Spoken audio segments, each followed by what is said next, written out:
happening there? Gigi got to make an appearance. It had to make a grand entrance. I said, "There you go." That's that. That's too much. That's too much. A little too much G from you, sir. A little too much G from you, sir. Kicked in the goddamn door, boy. Mm-hmm. My bad, man. My staff. How are you, man?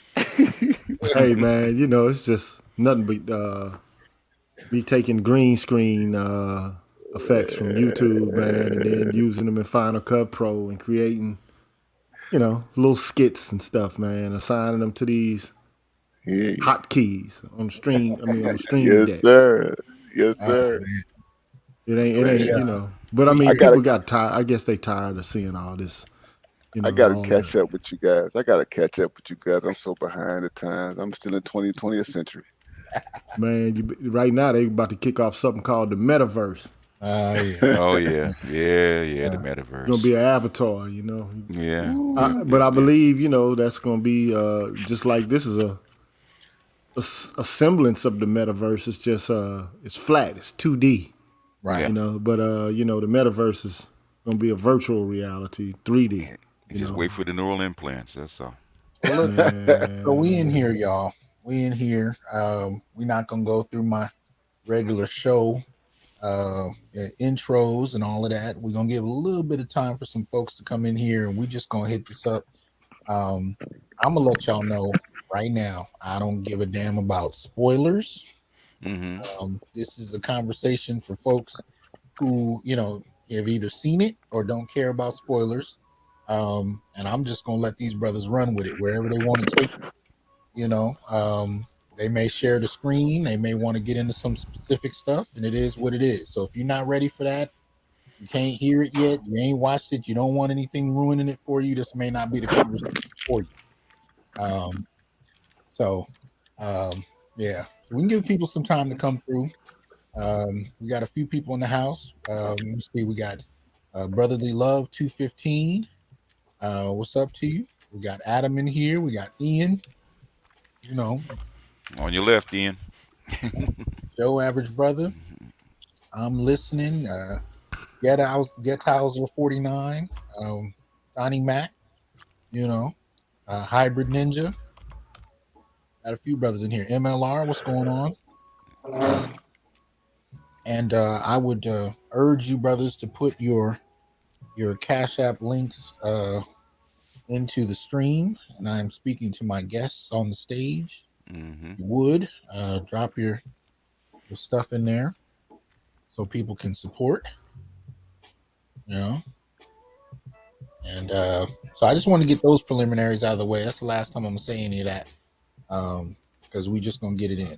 But I am honored to have Dr. Ronald Neal, Green Gorilla, and BGS IBMOR up here, and I'm appreciative of them taking out their busy time to watch this in the midst of everything else they got to do. So I'm gonna thank y'all in advance for that. And yeah, so I hope I didn't interrupt too much. How y'all doing, man? Oh yeah, how we doing? Good. Good. Doing good. Yes, sir. To the good. I feel honored, man. Yes, sir. I'm happy to be here, brothers. Yeah. But what's is it you say breaking down the controversy? Is that what it is? Yeah, man. What's controversial, man? What's controversial about a man raising his children, man? Come on, man. You already know. Some people are highly offended. Yeah.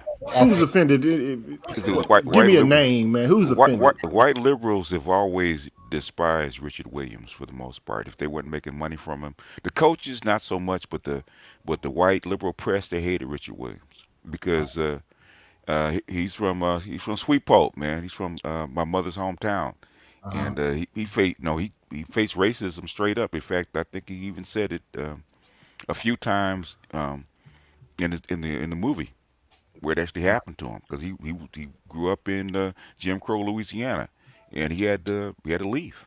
He had to leave. Well, and then, so him and white folks didn't always get along.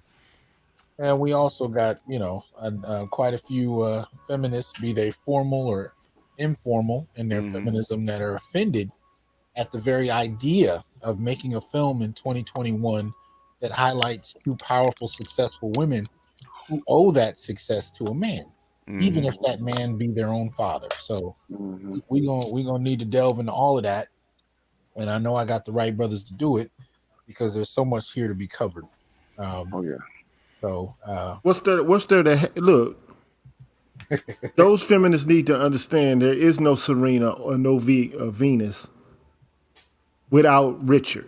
Nah. It just they Mm-mm. don't They don't. exist. Yeah. Mm-hmm. I mean, they do Yeah. exist, but they exist as around the way chicks in Compton, California. Mm-hmm. That's it. mm-hmm, You understand? They don't go any further. I mean, they might get a middle class status here and there. Yeah. Get a little college degree. Get $100,000 worth of debt or something like that. And act like they dating down or something like that. But I mean, the reality of the situation is those women owe their work ethic to their father. Mm-hmm. There you go. Bottom line. Yeah. Yeah. Hey, Ronald understand this, man, about Compton. You know, can anything good come from Galilee? Because at the Hmm. time that was There you go. Compton.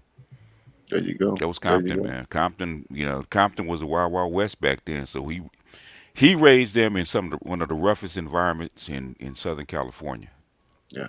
and I Yeah. do mean that during the Yeah. crack era. You know, it wasn't the Compton in the '60s and the '70s or even the 2000s. We're talking about the Comptons right in the heart of the crack era. Mm-hmm. Mm-hmm. well, let me And with five girls, come on. Oh When my when God. most people in Compton were moving their girls out to the Oh my God. suburbs, Oh my God. come on now. let me okay, I didn't do that right. Hold on. Let me remove that. Try and do this again. I figure we might be useful to start at some of the basics. Let me try and get this because this is the stuff I'm not always going to remember. But here we go. So this is IMDb, Mhm. right? So this is what we're looking at today, as y'all Mhm. Mm-hmm. know. We're dealing with King Richard. Just came out with last week, was it? Yeah. Yeah. Yeah. Yeah. Yeah. Yep. Director Ronaldo Marcus Green, Mm-hmm. writer Zach Balin, stars. Appreciate that, Barry. Let me see. Let me see here. Ah, crap. I've been pressing too many damn buttons here. Anyway, I just wanted to get some of the preliminaries out of the way, just so you know, we can have that up there. See, I'll go ahead and put Barry's statement up there. Said I've had enough of I've had about enough of these liberals and feminists, scholars. Let them know we mean business. Much appreciation. B1, BM1, BMI, Bim. BMA, BME. Yes, sir. There you go. There you go, We brother. got it There here. you go. Um, You know what I love about this, man? I was just reading a write up in the LA Times about King Richard. And Mhm. the one thing that stood out is, how the whole story was constructed. Venus and Serena are both executive producers Mhm. um, yeah, of this film. yeah. And one thing that was said was that Venus and Serena wanted to tell this story in their way, Okay. as they understand their father, and they understood that other people would try to come after them or later and try to give a spin And on their lives that would be destructive and would work to erase Richard Williams in the way in which we know that liberals and feminists typically do. But in this LA Times piece, what stuck out was that they created, and these are their words, quoted words. We made King Richard as a love letter to our father, Mm. a okay, love That's letter real. to our father. right, Okay, so you right. could Man, say, you man, could say, man. you could say. Here's the thing. So we know them as adults, right? Venus Mhm. and Serena, they're both in their 40s, and there's a lot to be said about how their adult lives have gone, apart from the world of tennis and the choices that they've made privately or what have you, or their politics. Mm-hmm. But they are to be commended for not erasing their father. Okay, Right. and for foregrounding the fact that, as Gigi said, and as we know, brothers, that they would not be who they are today without Richard Williams. Mm-hmm. And so this is a rebuke, actually. This is a rebuke to liberalism. This is a rebuke to feminism. This is a rebuke to all the forces of erasure of black fatherhood that we've seen over the last 50 years, man. Exactly. When I saw this film, bro, I'm gonna tell you, you guys, when I saw the trailers, I knew that this was going to be a I just felt it in the trailers, right? That it was going to be a heartfelt film. Mm-hmm. And when I sat down to watch it, I kind of braced myself. I'm like, oh my God, I might shed some tears over this, man. Mm-hmm. And lo and behold, lo and behold, You? as I watched the film, yes, I shed tears, man. I shed tears watching the film because we were given a black male hero. Mm-hmm. Um, Not fiction. We weren't given James Evans, and shout out to James Evans. We weren't given Theodore Huxtable. We weren't given any of the fictive black fathers that we, have come to know, since the 1980s and 90s and everything. We're talking about a real black man, Mm-hmm. a Okay. real Southern black man, Shreveport, Louisiana. And I'm so glad BGS is here, man, because there's a lot to be said about his origins, his background, and what he Mm-hmm. Mm-hmm. came out of. You Oh Mm-hmm. know. yeah. Well, I think this is interesting. So this is the writer, Zach Balin. Mm-hmm. Found that a little interesting. Uh, but there we go. So we got this. We got the stars in there. I thought I guess the executive producer stuff might be down here. But anybody else wants to jump in, man? Hey, oh, there they go. All right, producers, executive producers. There you go. Jada Pinkett Smith in there. Mm-hmm. Will Smith, of course. Serena and Venus. Quite a few others. Oh, Yeah. So I mean, this just goes to show you that the whole narrative that we can do it without a father, Mm-hmm. we can do it without a daddy. Yeah. It is a rebuke because look what a father can do when he's involved. Look at the kind of impact and the kind of support that he can provide. And this is good for women. I mean, for some reason, these white liberal feminists have convinced black women that the state is preferential than the biological father being able to have direct and authoritative involvement in the lives of their children. mm-hmm. And to direct them and to give them an ethical code, to give them a work ethic, right? A sense of mores, a sense of purpose, a sense of discipline, a sense of drive, a sense of confidence. I mean, and a shroud of protection. I mean, because all of the narratives we've been getting is that, black men, create a liability within the context of the household and that they don't have, anything other than this deleterious effect or this impact on these kids.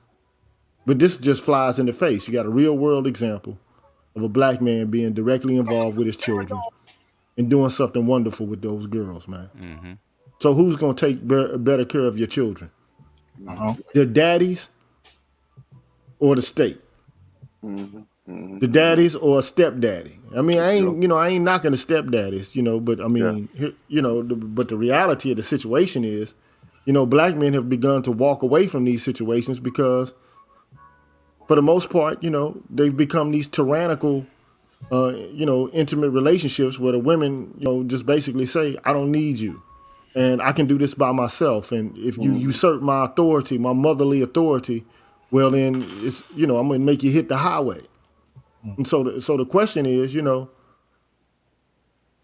what you're losing. I mean, what are you actually gaining Mm-hmm. from, partitioning a man apart from his children? Mm-hmm.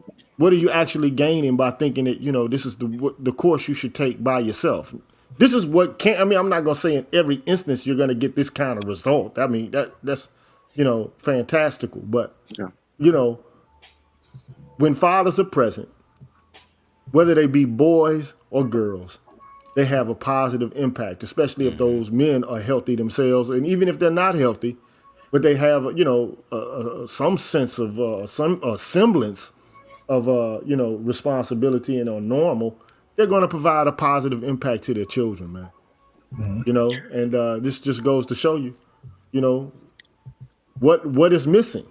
The element that's missing are the men. But the one thing I didn't like about the movie, even though it's true to some extent, you got these young black guys who accosted Richard on several occasions, and in one moment he was about to blast the young guy who was making these sexual overtures to his daughter.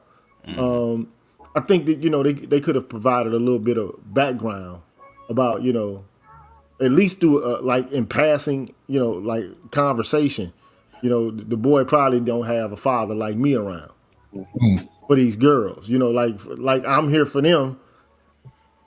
Their fathers aren't there for them, and not necessarily going to all the causes. We ain't got to do a red pill analysis of why it's the case, but at least saying, what, this is what happens when black men don't have other men guiding and directing them. They go wild, and it's just like the other day when BGS posted that video, like about the elephants in the wild, and even a group of men, volunteering to just show up at a public school. Like the impact that just the presence of a elder male will have. Yeah. That's really. I think that was over dramatized, and I think when you have a white writer that does that, because I grew up in that era, and if there's a father out there with his daughters, I don't care. Even the most hardcore gangster's not gonna come after your daughter when you're standing there. Exactly, man. Like, look, Yeah. So gangsters are people, man. I've never I saw it on film, um, but I personally during that era I've never seen that. There was even the hardcore gangster has a modicum of respect for their parents, for the parents of children, because in Cali, he'd had one time to say that, no matter who Richard Williams was. Okay, he had one time to say that, and eventually you saw him have to go looking for him. I think that was kind of over dramatized. I don't know if that's true, but the thing is, that's not the LA that I grew up in. What that young man did, where it was dramatized. I've never seen that, where I think somebody actually come after your daughter when you standing yeah. there. No, I've never seen that. I think the other part of it, I haven't read the autobiography. Biography. Hmm. I haven't read it yet. So I don't know how literal that was, or did they Yeah. symbolically kind of piece it together? But we know in the film we see that counterbalanced by the gangsters who are supportive Yeah. Hmm. later on. Yes, So yeah. I don't know if they're kind of how much of that was literal, how much of it was kind of symbolically pieced Yeah. together. But we do see both sides of that. But I hear Gigi's point. It would have been good to have some kind of explanation Hmm. in there at some point. But we could tell. Well, the only point I'm really trying to make is that, and I think you alluded to this earlier with the writer. I Hmm. mean, you're talking about an individual who's, you know, making a statement about family and love, and but also he has to touch upon the environmental conditions in Compton, Hmm. during the 80s and the early 90s and late 80s or whatever. But how can he know? Like, he doesn't really have access to that experience. Now he can Hmm. vicariously experience it from movies or hip hop or talk to people. But Hmm. again, man, like, gangsters, man, are not as gangsters as you think they are. No. I No. mean, it's the reality, man. If you don't know people from the hood, then you make all of these assessments and all these judgments, and you have all these evaluations about a demographic you really don't understand, Yeah. right? And so, and it's sensationalized in popular culture because Yeah. it's a way for people, like 50 Cent says, to observe the animals, but you really actually don't have to go into the jungle. You can, it's like the safari. It's a virtual Hmm. safari, you Hmm. know. And sometimes black people play up these images themselves in order to get money. But at the end of the day, that's the only part of the movie, I kind of had an issue with was, Yeah. that But that part there. what you're talking about. So we're talking about the relationship because I'm reading Lando in the comments, and he said, "Nah, the beatdown was real. He got his teeth Yeah, knocked out, his yeah, ribs broke." I'm not saying I don't see him getting attacked physically. That's not what I'm saying. I'm saying the way the film crafted the relationship between Mhm. him and these gangsters at the beginning, it's almost split into thirds. Like the first third of the movie, they're attacking him. The second third of the movie, they're cool and they're defending him, and then you don't see them after that. I'm saying the way those narratives are pieced together is a product of storytelling. Now, yeah. how much of that whole relationship is literal or not, I don't know. That I So don't know that yet. yeah, so if you go back and you watch the film, that first scene with the gangsters, they're in the car, you'll notice there are two cars. One car with the gangsters who accosted him driving up, and there's another car that's driving away. And those are the gangsters. The ones who were driving away were the gangsters who eventually became protectors. Okay. Okay, so you don't see that. I mean, you have to go back and watch it again. Right. And so I see when you talk about storytelling, that's kind of how it worked. And so I did see an attempt to kind of create some balance there with the guys later on who were like, you know what, we're gonna make sure that your daughter's able to, play on these courts and what have you. And even Mhm. the scene with the white coach is coming into Compton, going to the courts, and with Richard and the girls, and Mhm. the gangster steps up to him and is like, Rich, do you know who this white boy is, the white guy is, or what have you? Right. Mhm. Right. Right. And he's like, well, he's with me, he's cool, he's a good, whatever. It's, oh, okay, we just making sure we checking on, we just, Right. making sure everything is okay. You know what I mean? And so, yeah, you get that much later, in the film. But I do think, yeah, there was a lot of dramatic effect that was there Mhm. for the viewers and everything. And I think, yeah, I think we got to be honest, man. This the lore, the narrative is that he got his teeth knocked out by these guys, Mm. and it's only a 2 hour film, so you can't, we don't have time to go into the psychologies of those young men. And you notice the young man who did bully him and beat him up. He gets shot in the film. You know what Yeah, I'm he saying? Mhm. does. He gets killed in cold blood. You know what I mean? When Richard seeks to go out for vengeance. Right. You know. Which in and of itself would have changed this whole story had he Mhm. done so and gotten caught up in all of that. Hmm. Um, whether he got killed, maybe even arrested, the whole story would have changed. Hmm. And we might be talking about, two of the best dental assistants in Compton. I don't know.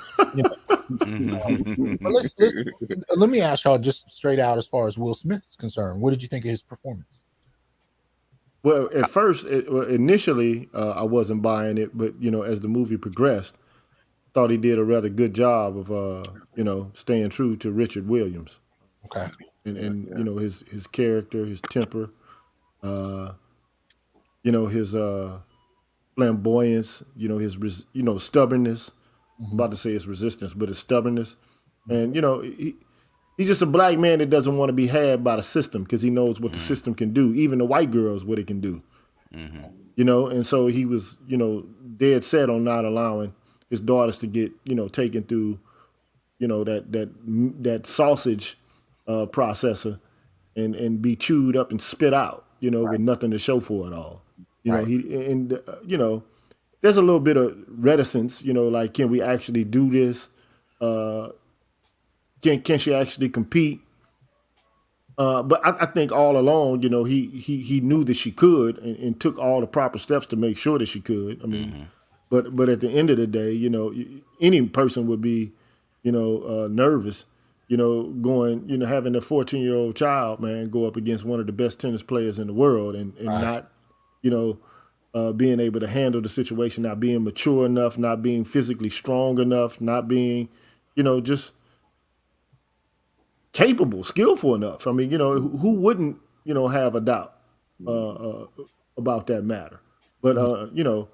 I thought it was a perfect example of what a black, male would do in order to protect his daughter from the wolves, man. Mm-hmm. Right, Yeah. right. Mhm. Anybody else on Will? And Yeah, I thought it was a solid performance, man, and I'm glad that Will took it on, and I think he is one actor. I can't think of another actor. I mean, there are probably some out there, but Yeah. I think that with his stature, who he is, and his history of doing films about fathers, And plus, he knew um, him. So, yeah, and he knew him. Yeah, you know what I'm saying. I think that he really he did a very very good job in bringing Richard Williams to life. You know what I hmm mean? And I didn't think about the aesthetic differences between he and Richard Williams, yeah, and so yeah. many other type of differences. But I think that it was a solid effort, man, and I have to take my hats off to him for his portrayal of Okay. What about you, BGS? What do you think? I think it was it's got to be a dramatic, but the thing is, I think it pretty accurately told the kind of man that he was, because he was stubborn, and he could get under your skin, Hmm. and he was country, the way he spoke, and his country persistence, and that was Richard Williams. him. So I think he pretty much captured his, it's not 100% accurate, but the thing is pretty much captured his spirit. Okay. Okay. Um, well, I mean, I thought it was a powerful performance in that regard, and Hmm I've come to expect that from Will. hmm I do when you ask who else could have played that role well. Believe it or not, I think Jamie Foxx could have done that well as well. Mhm, mhm, Yeah. But I'm not upset about Will playing it at all. I thought no, Will did really well with it, as far as that's concerned, and he gave us really a human image of what it looks like for a black father, a black mhm, husband, a mhm, hmm black head of household who hmm is in the middle, who completely understands mhm, where his family is and where he does not want them to remain. You know what I mean? And I think some of this is not only symbolized by the aggression, the gangsters we were talking about, but also the woman across the street. ah, Right? When we talk about the gynocracy. hmm We're seeing it full on, right? We but, know you have this woman who takes issue, and that's kind of something we could actually delve into. What is mhm, it that she is fundamentally offended by? yeah, you yeah, know and yeah, I think she's offended by this black, not only this family. I don't think the family offends her. Appreciate that support, Sam. I think she's fundamentally offended that he's a head of household and mhm, hmm a family full of females, or grown mhm, women, Yeah. daughters. mhm, I think she's offended at that, yeah, hmm yeah, fundamentally offended at his yeah, presence and his role, and the degree to which the women in the family are supporting it. I hmm think mhm, that's one of the things that really offended her, and yeah. she was looking for ways to undermine that as early as she could. Oh yeah, she was symbolic of the feminism that we talk about all the time, man. Yeah. Everything apart her, you know what I mean, and with child, calling, child protective services and all of that, Oh and Yes. yes. meddling, Yes. Yes. interfering with somebody else's family, trying to destabilize the family in her own ways. And what's interesting is those two moments. Is one moment when Richard Williams, confronts her. You know what I mean? After the girls, where they had the phone books and stuff like that, and she's hmm tried to talk to the girls and about their daddy and him working them to death in her eyes and all that kind of stuff. And he comes over there and he goes across the street rather and tells her to pretty much mind your own business. You know what I'm hmm saying? And I'm trying to do everything I can to make sure that my girls grow up safe and hmm unharmed and what have you. And look at you. You know what I'm saying? You by yourself, and where's your daughter at? You know what I'm hmm saying? Yeah. Who's Yeah. protecting you? You know what I'm saying? You are basically a failure, trying to tell me how to succeed as a parent. You know what I mean? Right. Right. And she really, when you talk about the state, Gigi, and hmm everything and all of the institutional forces that have undermined black fathers, she Hmm. she was a direct representation of all of that. Oh Mm-hmm. yes, yes. Living right across the street. Everything that could hinder a black father from being a father was embodied in that woman. Mm-hmm. Yeah, so I would consider her to be, you know, to use the Matrix terms, she's the Mhm. agent. Yeah. Mm-hmm. Mm-hmm. She's the one that you know Mm-hmm. can you know walk Mm-hmm. through walls. Yeah. You know, she's the one that can morph in and out of different forms. And Hmm. you know, the reason being is, you know, these type of people, man, are deeply involved with trying to have the carceral state have an impact Hmm. on black male involvement in family life. Hmm. Right. And it's just an extension of what the welfare state was all about Hmm. when it was instituted as an offshoot of you know the mothers' pensions programs, Hmm. and you know eventually you know came to prominence in the late '60s, early '70s. You know the no man in the house rule. Mm-hmm. You Mm-hmm. know, so you know she's an embodiment of that kind of you know dysfunction, Hmm. and yeah, I think you know I think Gavin said it perfectly. Also, you know, it's a lot of resentment and Hmm. hatred for not actually being able to Yeah. have that kind of normalcy for one's own. Hmm. Jealousy. Yeah, Jealousy. yeah. Hmm. So you know, Hmm. just like not being able to have that kind of family life, even though you actually have convinced yourself that you don't want it either. Hmm. You know, like it's something that you know. It's like you know Aesop's fables, man. Sour grapes. Yeah. Mm-hmm. Yeah. You know the idea that you know this is something that I can't have or that I failed at, Right. Right. and I'll be doggone, you know, or damn if I see somebody else, you know, actually living that ideal right in That, front of my face. that's real. Yeah. Yeah. No, I can't have that. You know, and that's you know a lot of black folks, man, got that haterade, man. Hmm. You know, and we and you know Crabs in I'm a just barrel. keeping it you know real when I say that. Hmm. You know, Hmm. you see somebody else, you know these situations are never perfect to Right. begin with. Like you Right. know, no family is perfect, Hmm. but some situations are more or less perfect than others. Mm-hmm. And And mhm, mhm. yeah, go ahead, man. You know, And just think about what they left out in terms of that situation. You know what I'm saying? Because Right. just think, she was placed there, even though she was in the story, but as viewers, we were compelled to look at this situation, right?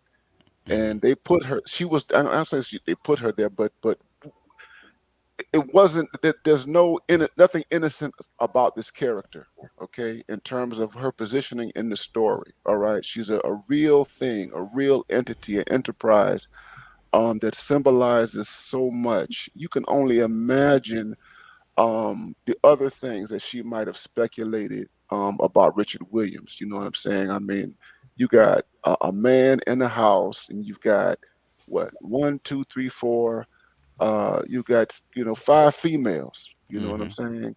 And there's no telling all kinds of things that could have been said about him, apart from his stern parenting and all of that. And so this person really, she represents a great deal, man, in terms of just the undermining of black fatherhood. And we were able to see, we see this person directly across the street. All right, he can identify her, right? Hmm. You just think about the so many, that the invisible entities that exist that we can't Right. see.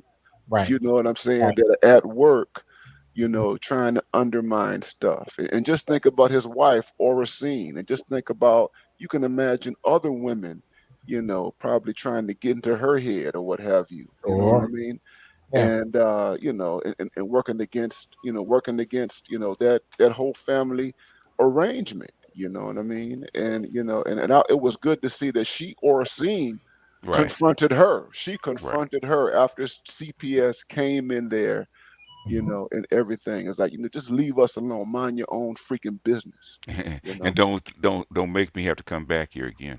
you go. but you know what's funny about that is you know Mm.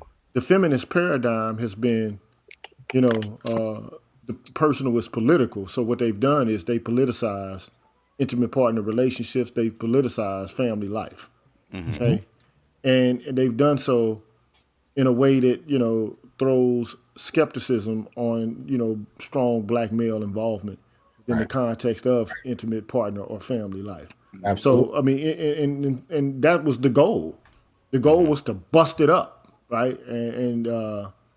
But it's odd though because what are you replacing family life with? What state involvement?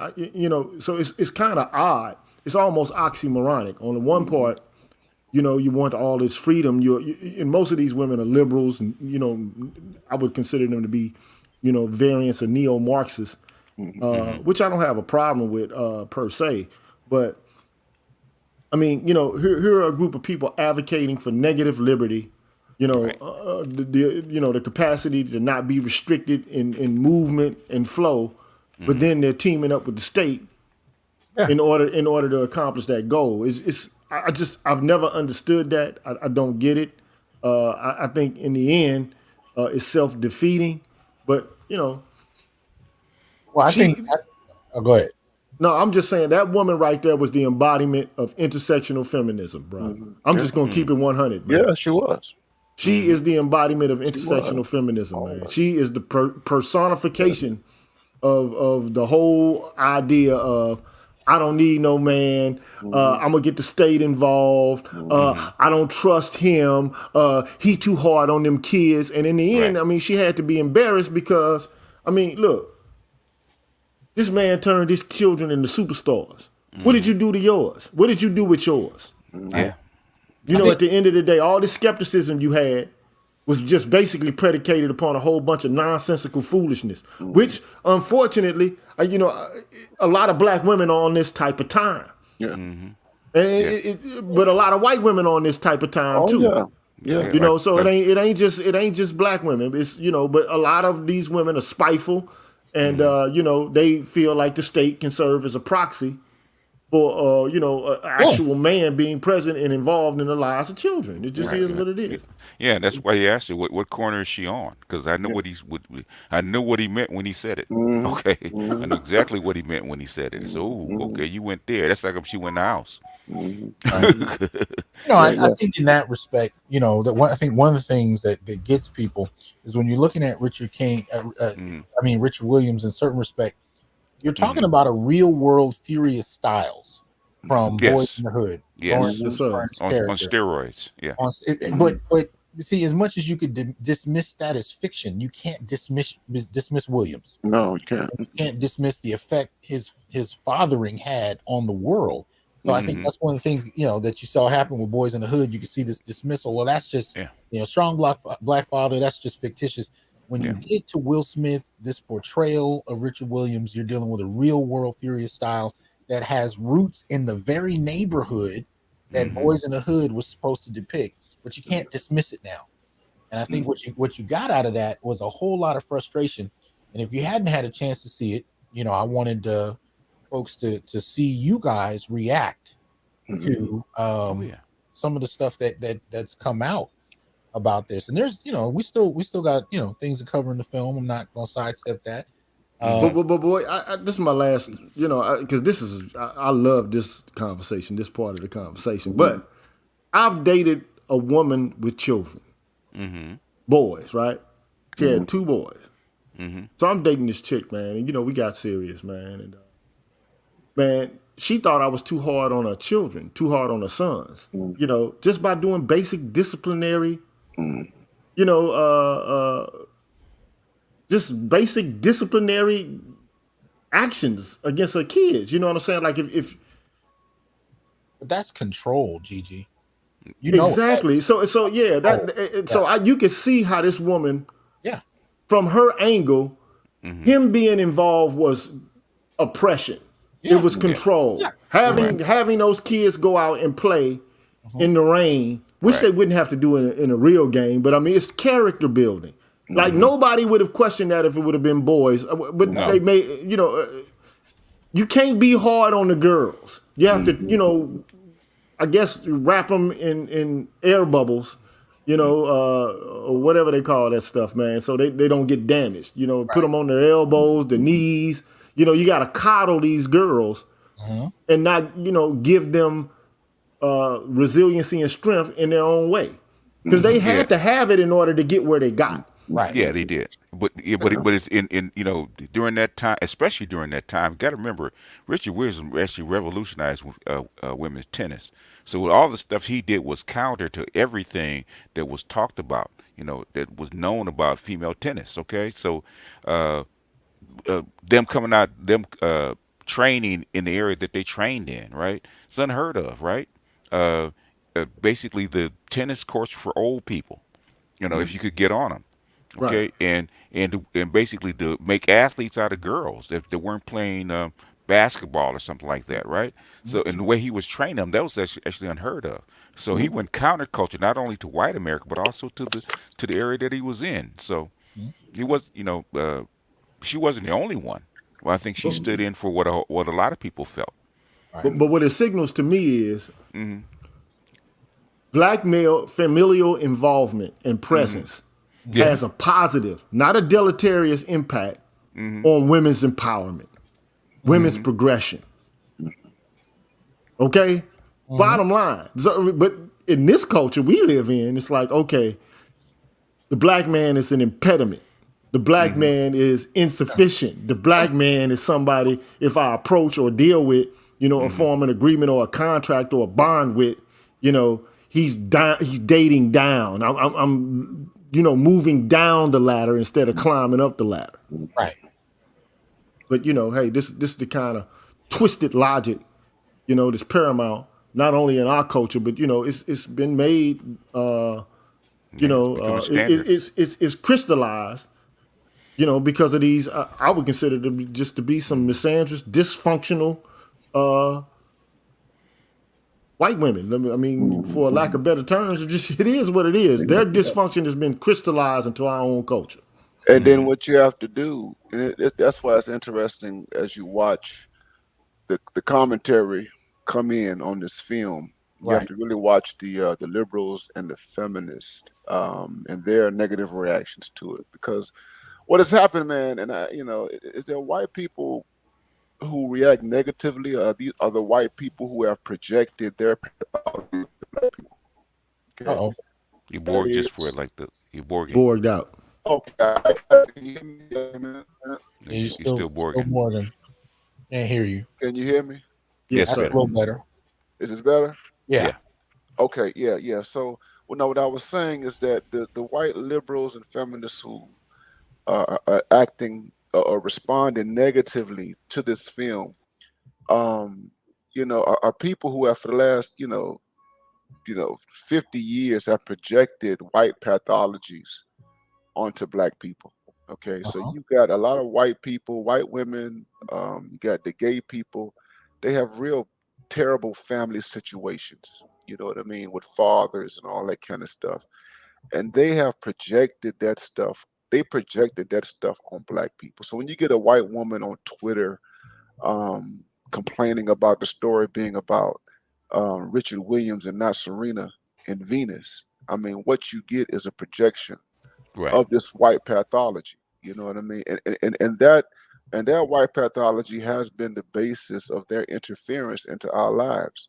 And it has been the basis of them getting into the minds of black women and convincing black women that they need to adopt these liberal models, models of family and parenting and all that kind of stuff. You don't need authority. Your child should be your friend.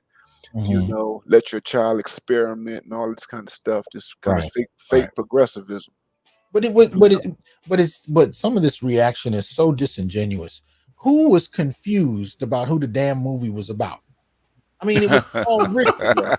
It's called King Richard. How exactly is this a problem that you all of a sudden surprised that the film is about their father? That's the disingenuous man. Part. Ishmael Reed, man. Like any man with somebody wearing a pair of pants is a misogynist. So what he was doing in cultivating excellence and virtuosity in his daughters, he was being patriarchal. This is how twisted these people are, man. Or we can say he was being patriarchal, but whoever said that patriarchy and evil were these synonymous categories? Because the same, if we're going to use that term, the same patriarchy was the patriarchy we saw when he defended his daughters with his life physically, Yes. or when he defended the spirits of those children against people that had their own motivations for tearing them down. Nobody had a problem with those patriarchal gestures. Yeah. And when he was challenging those white coaches and challenging those white tennis capitalists, you know what I'm saying, and letting him know that no, we're gonna do this thing my way. We ain't doing it your way. You know what I'm saying? Hell, even defending his daughter and letting a 14-year-old decide on $1 million, deal. That was profound, because I'm gonna tell you right now, my mother and father would have smacked the shit out of me. Deal before you lose this game. He was willing. He was willing to turn down the money. Yeah, absolutely. And really, what that moment was about was her stepping into her potential, her owning the possibilities of what she can do, and betting on herself. He defended her and protected her so that she could bet on herself. And in a particular way, she lost that bet, until we know later on, when you read the little caption at the end of the film, how much better she does in terms of how much money she makes. But in that moment, he gives her the opportunity to fail, and in some respects she did, and that was okay. And he told her that's okay. So he protected her in being fully human in that respect, and allowed her to make her own choices and mistakes. But her confidence. Think about this. What does her confidence come from? Yes. When you look at how assertive, particularly Serena is. Okay. When you look at, people want to say, she got this masculine side. I mean, come on, man. It comes from her daddy, man. She's an athlete. Yeah. She's an athlete. I mean, that confidence, that competitive streak, that stuff does not exist in a vacuum. You understand? You just don't get that from, just some random woman or mother or what have you. You know what I'm saying? Or just traditional femininity. Yeah. You get that from masculinity, man. You know what I mean? He raised, from my perspective, I mean, he raised those girls like boys. You know what I'm saying? He did. He raised them like boys, and that's why they're the champions they are today, because he put them through that military discipline and structure and all of that kind of stuff, and we see what the outcomes are. Yeah. Like you said, he revolutionized tennis, because female tennis was not a power game. It was a volley game. You ran back and forth, you volleyed till somebody got tired, right? And they came on and they elevated female tennis to where it was actually exciting, where you had power tennis. And actually, all those women had to get in the gym and lift weights and get male hitting partners, because when he was training, he would never let them train with other female hitting partners other than their sister, right? So in other words, I don't want any females being hitting partners, because they're gonna have to be better, and the men are stronger and better. So guess what you got to go against every day in practice? A man, not a woman. So by the time you get on that court, going up against women is easy. Well, and there is, and see, again, it points to something folks don't want to admit to. There's something a father transmits to his children, especially a black father. One of the earliest things I remember when I started even as a young man to reflect on the role of fathers, I remember going to the park in the summer to play ball. And I happened to go on a day where, the guys hadn't gotten out there yet. So I'm just kind of sitting there warming up and just watching. And over on another court, I saw this father there with 4 of his sons. And I watched him, and he was training them and playing with them. I have no idea. I didn't know them. I never saw them again. But one of the things that struck me even then, I think I was probably in 9th, 10th grade. I remember how these guys played, and they played with such intensity and confidence and fearlessness. And I remember thinking, how is it that they, because I remember reflecting on that when I saw it. Thanks for the support, Uru. We got Uru in the house. I remember thinking, there's something in that I don't have. There was a fearlessness about it. You know what I mean? That I remember, and I remember looking at the father and looking at his sons, and just back and forth and back and forth. And I just couldn't get that out of my mind. And here we are, damn near 40 years later, and I still can't forget it. You know what I mean? There is something that's transmitted between father and children that people today, especially, do not want to give Black fathers credit for. They don't Mhm. want to acknowledge that you can't just exchange people, whether we're talking about gender or gender roles. You can't just remove people and exchange people with other folks and act like it has no impact. No, Black fathers have purpose. They have Mhm. presence. They have something they transmit to their children Mhm. that folks do not want to give Black fathers credit for. Case in point, you guys saw this in the film, but I'm gonna play the real clip of Mhm. what we saw Mhm. in here. Here we go. Beat her? I know I can beat her. You know you can beat her. Very confident. I'm very confident. And you say it so easily. Why? Because I believe it. Cut right here, if you don't mind, and let me tell you what. What she has said, she said it with so much confidence the first time, but if you keep going on and on. Listen, we can't keep interrupting. I mean, if you want... You got to understand that you're dealing with an image of a 14-year-old child, and this child gonna be out there playing when your old ass and me gonna be in the grave. When she says something, we done told you what's happening. You're dealing with a little black kid, and let her be a kid. She done answered it with a lot of confidence. Leave that alone. What do you feel inside when you're on the court? I feel good. I feel good. Y'all tell me. Man, Mhm. man. Tell me. Let me tell That's you. your protection right there. That's the protection they say they're so desirous of having, but keep rejecting because he ain't making 100K. Was Richard Williams making 100K? No, but he but he was $1 million investor. I can tell you that. Mhm. Was he not? Yeah. Sometimes your time, your effort, and your energy can add up to millions. Yeah. It's like but you don't even acknowledge it because you think the only thing that glitters is gold. Yeah. Yeah. Maybe that sweat equity is what's really it doesn't glitter, but Yeah. it's the actual guns, it's not the butter. Yeah. Yeah. Yeah, And you I'm so And the thing to so remember, real quick, the thing to remember is we're also talking about a man that came from an environment where raising your voice to a white man could Mhm. mean the loss of your life. Yeah. Oh yeah. He was raised in that environment, and yet, Yeah. what did we just see? Yeah. You know what I mean? Yeah. But I'm sorry to Yeah. interrupt, Dr. Neal. Go ahead. You know what I love about this is that this is documented forever, right? That this is, I mean, those videos of him, like the one we just saw and what have you. I mean, Mhm. you get Richard Williams in his fullness, Yeah. okay? And you get, because I grew up around black men like this, man. You know what I Mhm. mean? Who spoke in that fashion and what have you. From this generation, he was, Richard Williams was born the same. My mother was born 1942. You know what I'm saying? And Mhm.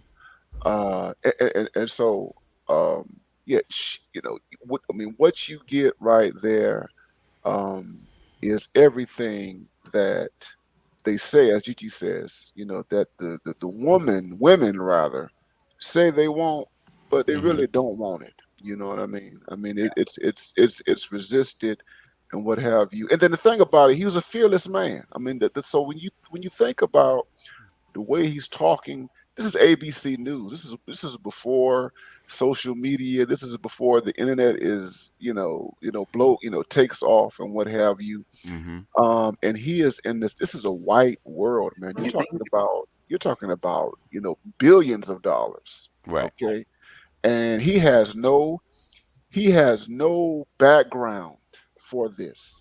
Okay, he has no preparation. This is a self-taught black man. He is a Mhm. pure autodidact when it comes down to sports, business, and everything. And he just lays everything on the line, and he does it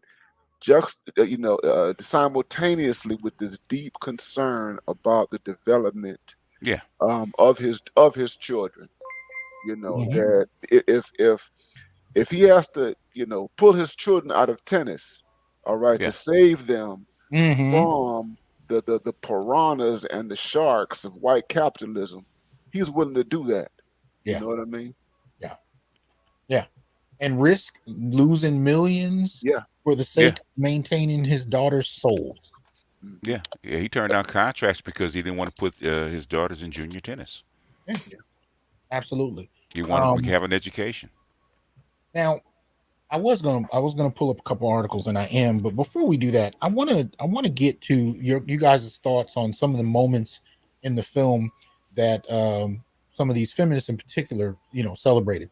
And usually, the moments I saw weren't necessarily the girls, being developing in a safe environment in terms of what their father and mother provided. Most of what I read were the moments of contention between Orsine and Mm-hmm. Richard. And those were the moments that were kind of celebrated. And if anything, they were a little upset that there weren't more of them. Can you guys talk about this desire to want to see, or really to even frame Black women's strength as argument, contention, so on and so forth? Like there are moments where, she points out how she kept the family afloat. When she points out that his motivations are strictly driven by ego and insecurity, no matter what the sacrifices are, no matter what we've seen on the screen. And he mostly responds with, a degree of silence in these moments. Can you guys give me your reactions to some of those moments? We had a moment with Orsine and him leaving the girls at the store.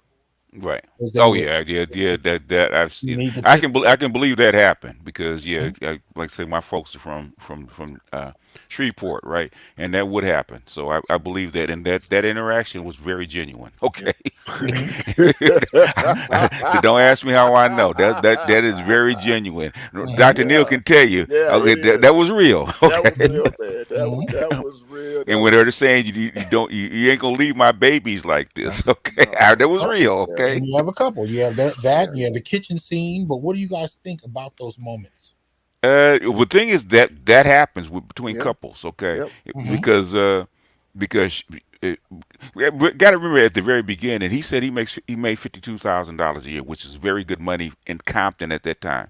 So it wasn't just her dollars, okay. And then I think we had talked about this, Doc, about the other girls, right? The three girls that weren't his. Got to remember Uh-huh. the Richard Williams that the kids I had together was Venus and Serena. Okay, the Mhm. other ones I think were named Price. And what Now, he said is, so where would you have been without me? Okay, you saying that you did all this stuff. Where you would have been without me in an apartment someplace with three kids and no daddy? uh-oh. So he shot back. So Uh-oh. but they failed to put that in their argument. Yeah, because look, here's the deal. If Richard Williams ain't there, Hmm. that woman is the woman across the street. And the woman is across the street. Yep, That's who and she she knows it. is. And Mhm. she She the knows it. woman across the street, sour griping, and having a whole bunch of contempt in her heart. Hmm. Because life didn't turn out the way that she idealized it.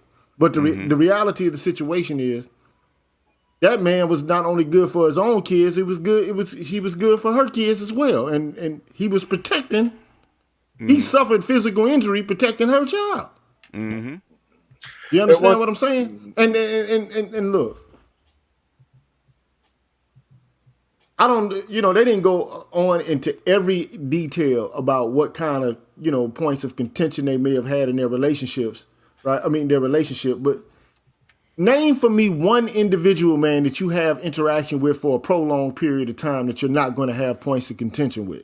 It's impossible. Yeah, Whether it's in your yeah. workplace, your Of course. family life, Of course. I mean, your social life, like there is no way that you cannot have a disagreement. Now, the whole point is, what is a man supposed to do? Just capitulate to everything the woman says or desires, and vice versa?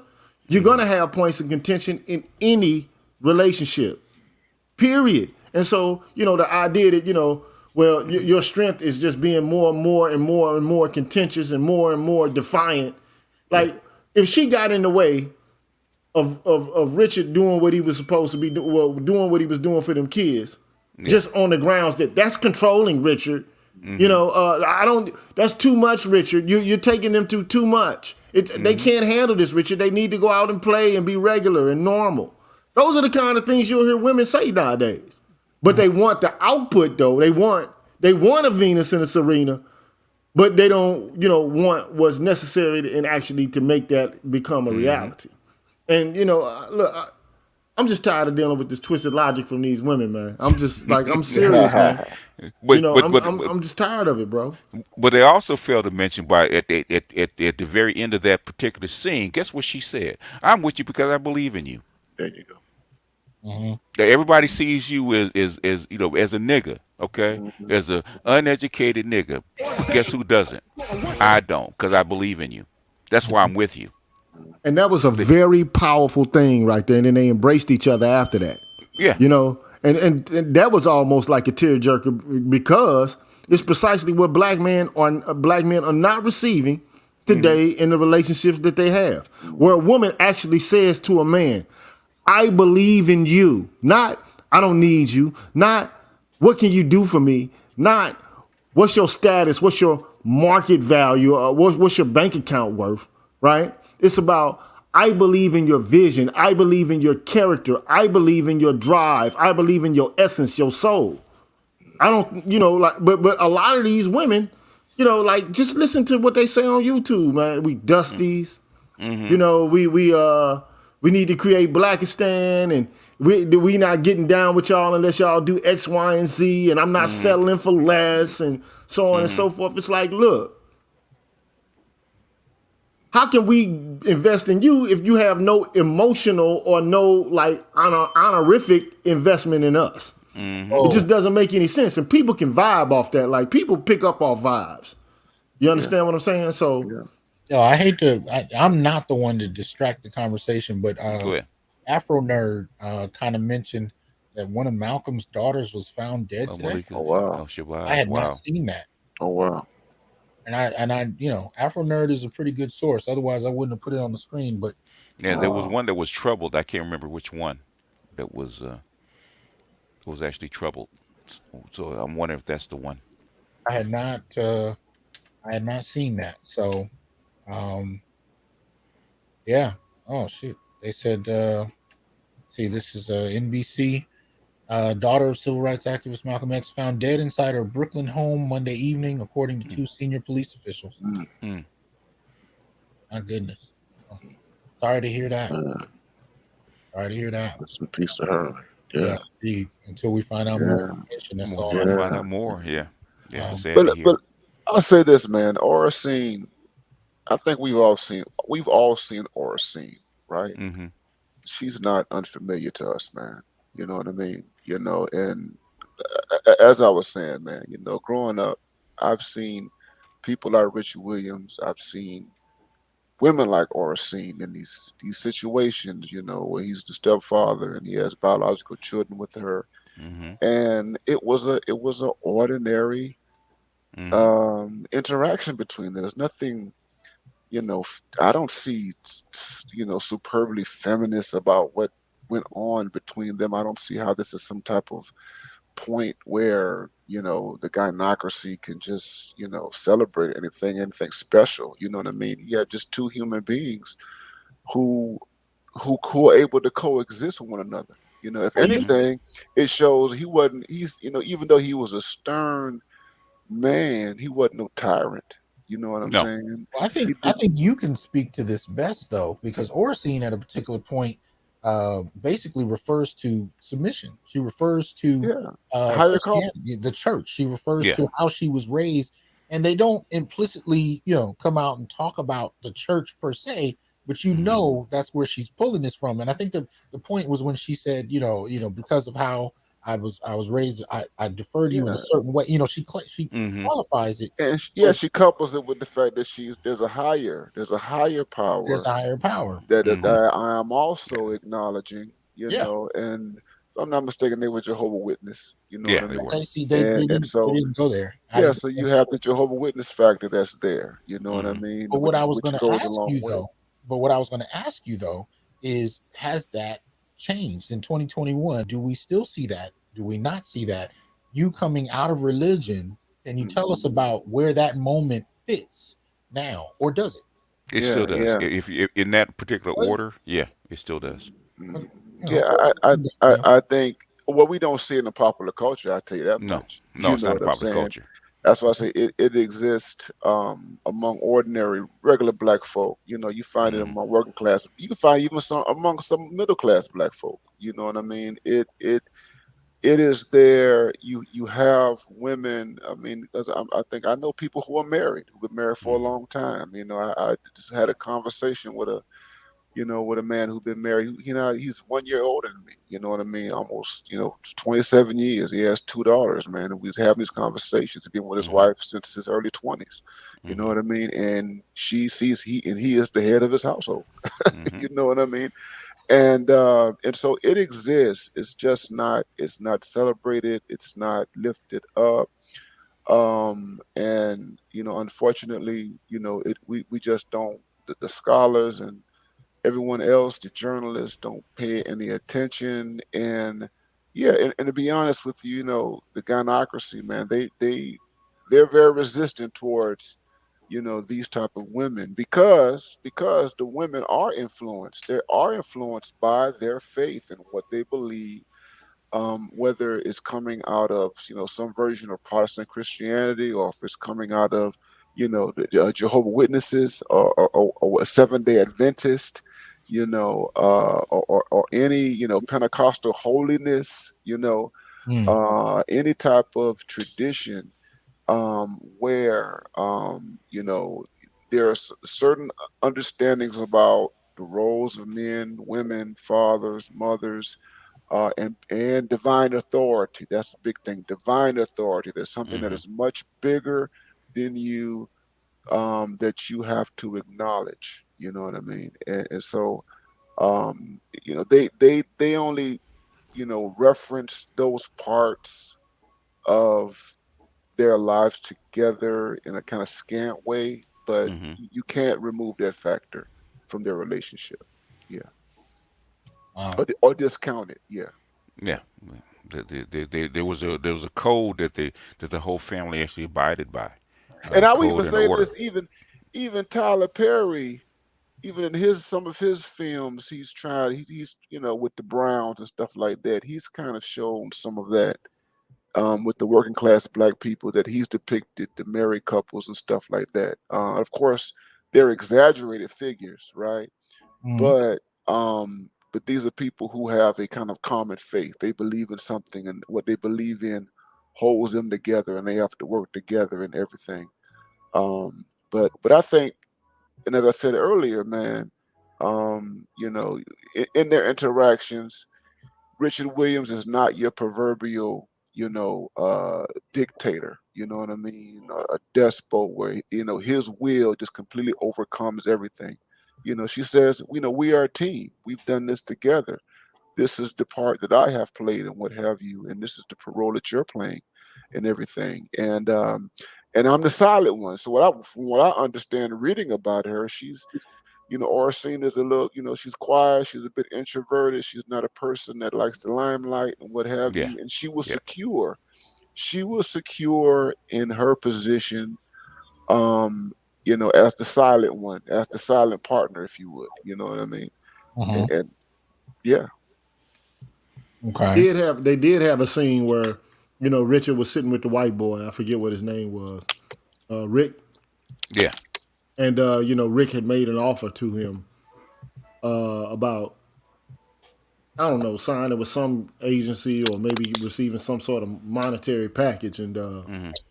you know, Richard was like, "No, we're not doing that. Mhm. We're not going with that." And then she kind of, as it Oh yeah. as that decision was made by Richard, she asked, "Are we a team? Why are you making decisions without conferring with Hmm. me first?" So I can Hmm. see a feminist saying, "Well, you know, that's girl power there. Yeah, you tell them or a scene or whatever the case may be." But like, look, here's my question, man, to feminists. Like, what myriad amount of choices and decisions do women make all day, every day, that Mm-hmm. have an impact over the lives of their children Mm-hmm. without having anything to say to the father first? I mean, I'm just asking a question. Like, it's an honest question.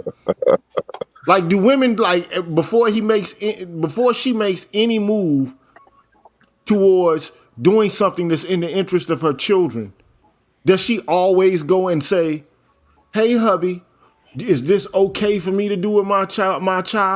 Not in the black community, no. So if that's the case, why do men need consistent, approval from the mother in every decision that they make about, moving the best interest of their child forward? Why? If you can make unilateral decisions on, they even have made the structure of the family such that it's unilateral now. So if that's the case, like, what's the issue? It's a double standard. It's an absolute double standard, and I'm just tired of the chicanery, man. It has to be pointed out. I'm gonna make you more tired, brother. I'm gonna make you more tired. I'm gonna show y'all a couple things, right? So this is one, and shout out to the good brother out in Utah who shot this to us a few minutes ago, Dr. Smith. Hope you're well. This is a piece you can see on the U.S. Sun entitled "Courting Controversy: How Venus and Serena Williams' father, King Richard, walked out on his first family and left wife to raise 6 kids alone." Now, I find it interesting, right? Now, I'm going to tell you why I find this interesting.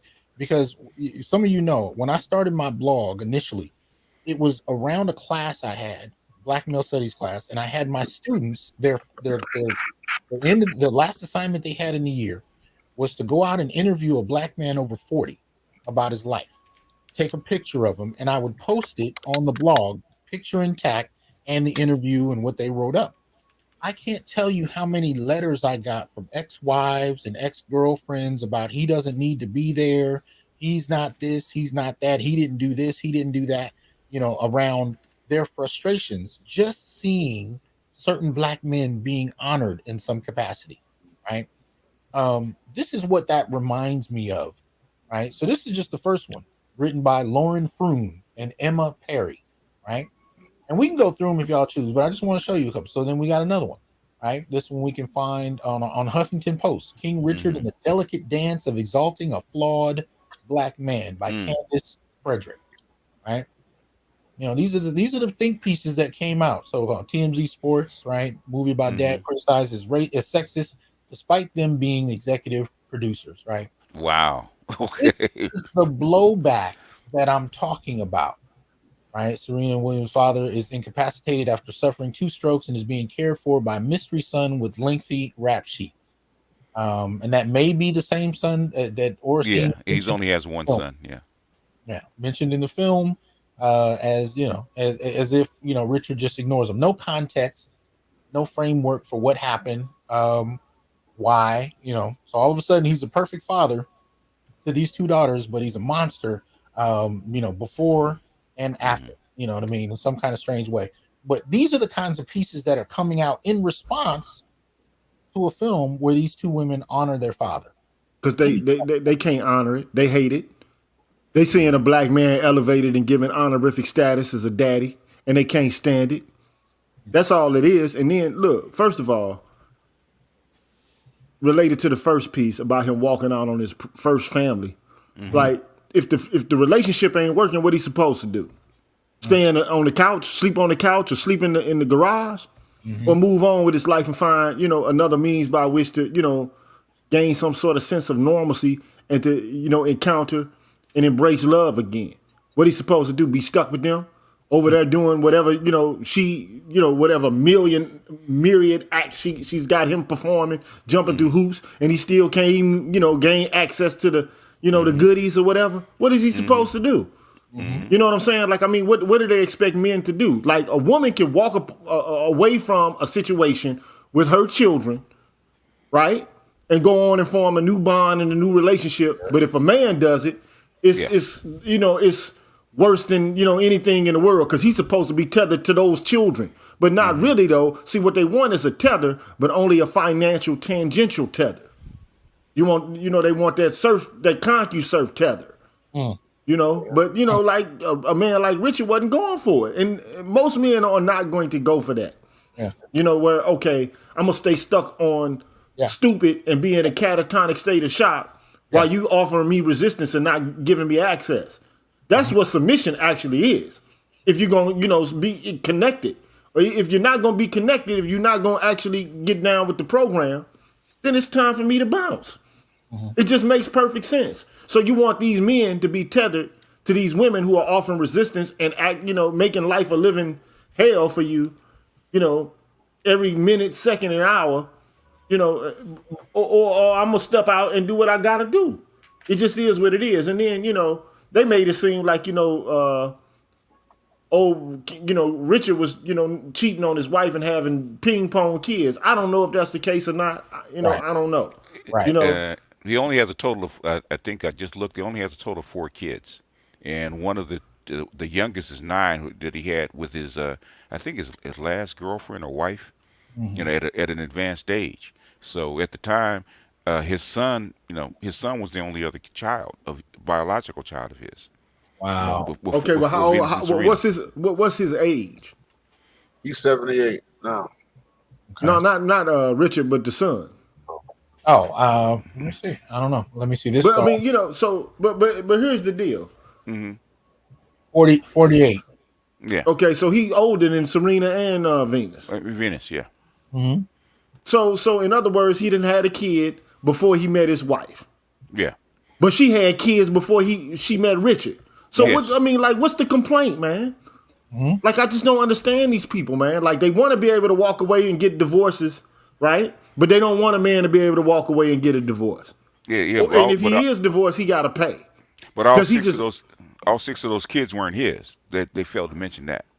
Yeah, so look, man, these women, man, will find a way to take sunshine and turn it upside down and make it a storm. They'll take something positive and convert it into something negative because they don't like the very idea that this man actually cultivated and generated, geniuses athletically. Mm-hmm. Yeah. He's always been hated for that. I mean, even at the time, he was hated for that. So he's been hearing this the whole time, because he actually went against all kinds of precedents. So this is not new. So the only thing is, he didn't have to die for them to actually attack his character, like he did with Kobe. Right. But part of what frustrates me about this is that when it comes to fathers in this kind of scenario, this need to tear them down as soon as possible takes precedent. It has to be done, and that's one of the things I noticed about this piece here on Huffington Post. Right, the one I put up earlier. Yes. But anyone who's followed Richard's personal story since the '90s, when Serena and Venus were first garnered national attention, knows that he is less admirable as a partner than much of the film portrays. That is why it is a relief when Oracene finally confronts him in their kitchen about how he consistently makes decisions about the girls on both their behalf, and how his desperation for their success has a lot to do with his lack to do with his self-worth. Excuse me, a lot to do with his lack of self-worth. Through Ellis and Smith's shattering performances, we witness a woman compelling her man to look at her and what's really going on in their relationship for perhaps the first time. Didn't we see this in Lovecraft Country? Yes. And it wasn't that the same actress that said that? Same. Well, it's that in that vein, she brought her man back from the dead to tell him off about what he didn't do right. So, God damn. In other words, you don't see me. You don't see me, right? And there's two things. The issue is, for me, it's not whether he walked out. Issue is, was he driven out? There we go. There we go. What do we do with that? What do we do with a narrative of a black man who is in this, family situation where he cannot be a father, and he is resisted to as a husband, and there's no cooperation, there's no nothing. What's going on with the extended family? What's going on with her mother? What's going on if she has sisters? You know what I mean? Could it be a scenario where he's having to contend with an entire family that's turned against him? You know what I mean? And so we have to deal with it. I mean, I've seen it. I've seen it in my own family. Men literally driven out. Okay, and when you think about it, you can't you really can't blame them. And we haven't really talked about this. This is one of the areas where you we just have not had the space to really, well, we got it now. We're doing this right now, but really talk about these men in these situations who were in, the conditions were just intolerable. You know what I mean? And so, because I'm wondering, okay, so he has a failed marriage, and then he goes and he remarries, and the second marriage is better, by all Measurements. measurements, better than the first one.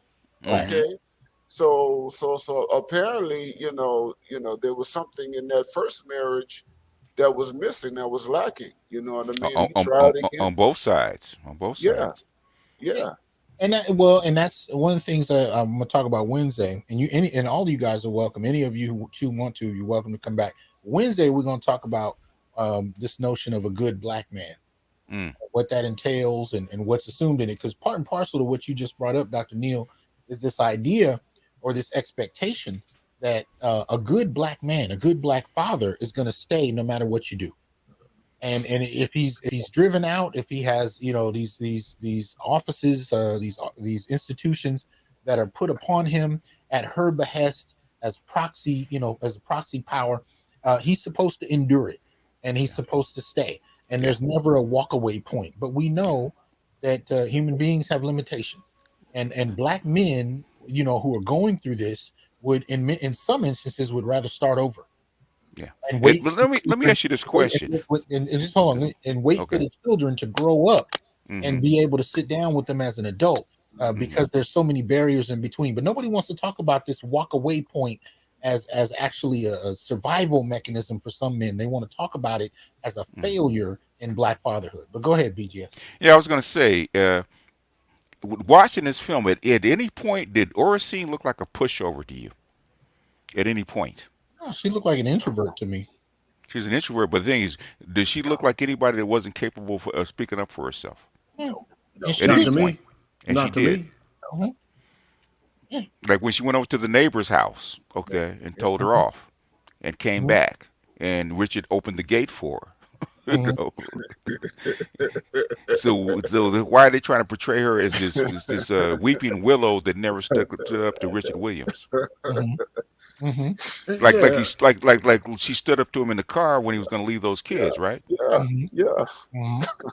But here's my thing, man. Like, look, at the end of the day, who's initiating most of the divorces? Is it men or is it women? There you go. Women. Yeah. Like, I mean, like, just keep it 100. And if you initiated divorce and you told the man, I no longer want to be with you, what is he supposed to do? Grab a cot or a sleeping bag and sleep on the back porch and then be around the kids, hovering around while she sexing the next dude up? Like, what? Like, what are these? What deranged and fantastical notions do these people have in their minds? Like, I mean, look, either the relationship is going to be one that sticks it out, or the man and the woman are going to regroup and do something different with their lives and have a different trajectory. Now, if the woman is offering up resistance, because these people act like women are just good faith actors in every relationship that they're ever in.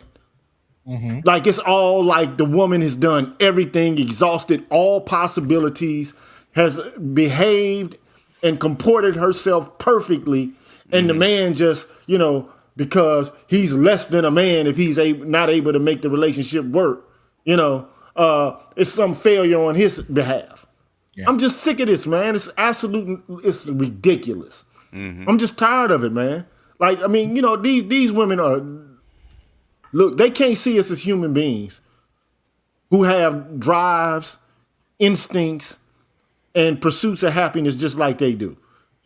And if we can't have an enjoyment with our own kids, man, and we got to deal with like situations where the white folks involved, or you got some white woman standing in your living room trying to tell you what you doing right or wrong with your own kids, man. Right.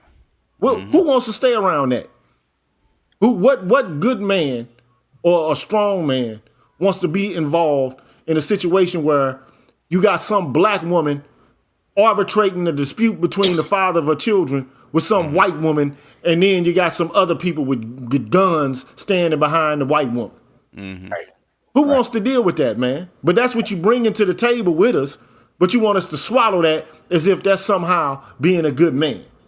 That's foolishness, man. But this is where we are right now. This is in this culture, this is where we are. Okay? I personally feel like a man, just like a woman, if the woman decides, and normally it's the woman that initiates these splits and these breaks.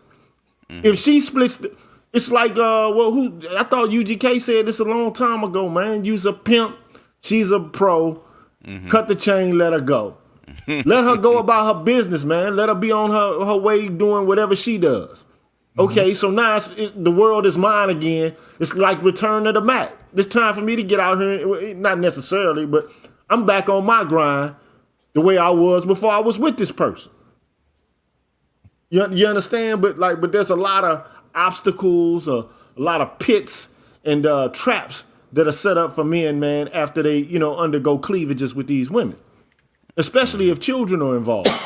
But even if children are not involved, the state intervenes and, they make it a situation where the woman she can't make it on her own at the same time that they're getting more educated and are more gainfully employed than they ever have been in the history of the Western world. Right. And expect for you to be able to pick up the bill, even though they may even be making more money in some instances. Like what kind of, like, I'm just, man, like, it's a schizophrenic culture. And as far as I'm concerned, like, I'm like Dave Chappelle said, man, I'm a feminist in this regard. If I can pay a bill, you can pay a bill. If I can take responsibility for my actions, you can take responsibility for yours. You understand what I'm saying? If you can dish out dirt, I can dish out dirt as well. Like, if you can have an impact over the child's life, which is part mine as well, right? If you can have an impact, I can have an impact as well. If you don't have that, like these women split from men, you think they calling the daddies and asking them every, step of the way what they should be doing with their children? Right. They're not asking any of those questions. They're not making any of those demands. But as soon as a man, when he's with a woman, makes a unilateral decision on the behalf of the children and what he thinks is the best direction to go in for those children, now it's all, now this is the patriarchy. This is, in a negative connotation with it, right? This is control. This is domination. This is oppression. Like, I'm so sick, bro. When I say I'm sick of it, and it ain't me being sick of women, it's just the sick of the duplicity and the oscillation from one mode of being into another. Like, either you're gonna be empowered or you're not. Yeah. Either you're gonna be equal or you're not. Either you're gonna give men the same, leeway that you got or not. Like, what is this? Like, we're not the only ones failing relationships. A lot of these women are failing relationships as well. And if you see the single mother rate nowadays. These women are going into situations not expecting for them to work out. They just expecting to get a baby out the deal. Yeah. Oh yeah. Now I want y'all to definitely get the bulk of what you want to say out of the film before we do this. But I will be bringing in callers. I don't know what else to call them. But I'm gonna bring people up from the comments. Let them communicate with y'all directly.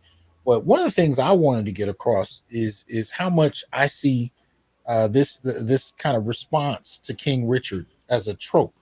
And when I think about other Black fathers who have, kind of ushered in successful children, I've noticed the same kind of ire, the same kind of rage and dismissal, or I've noticed that they won't talk about him at all. So, whether you're talking about, and I'm not at all suggesting these fathers are perfect. That's not what I'm saying. But if they were instrumental in the success of their children's success, if they were so instrumental that you really can't remove them from their children's story, I noticed a very kind of severe response. So, and you guys may, I'm not really into athletics like that, so y'all would know better than I would. But I started to think about how many of these fathers, and I thought about Tiger Woods, and his father Earl. I thought about LeVar Ball. I thought about Joe Jackson. You know, yeah, I thought about Derek Jeter's father, right? It's only it's only the black fathers. It's never anybody else. And that's what I'm pointing out. And there's two more. I just want to put, you got Kobe Bryant and his father Joe, and even, and this one's a little, Dwayne the Rock Johnson, right? And him honoring his father right now. But the kinds of tropes that you hear about all of them: domineering, controlling, exploitive, insecure. You hear these same. I mean, you could switch out Richard Williams for any one of them, and you hear the same kind of same kind of narratives. Yeah. Basically, you look at Steph Curry, right? Do they give Dell Curry credit for his success? No.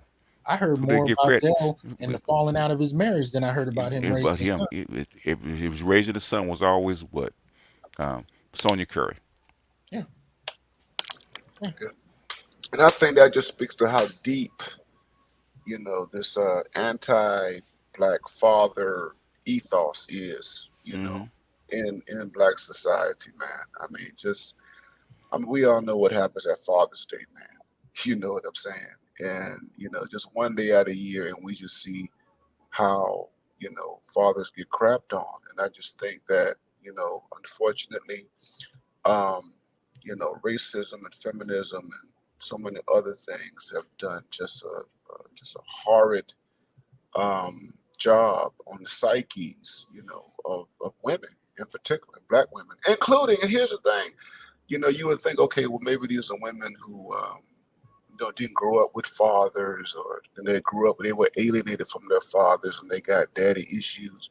But you got women out here who grew up in homes, like Venus and Serena, who grew up with fathers like this, who will crap on the Black father. You know what I mean? Once they've internalized all of this negative stuff about fathers and what have you. So this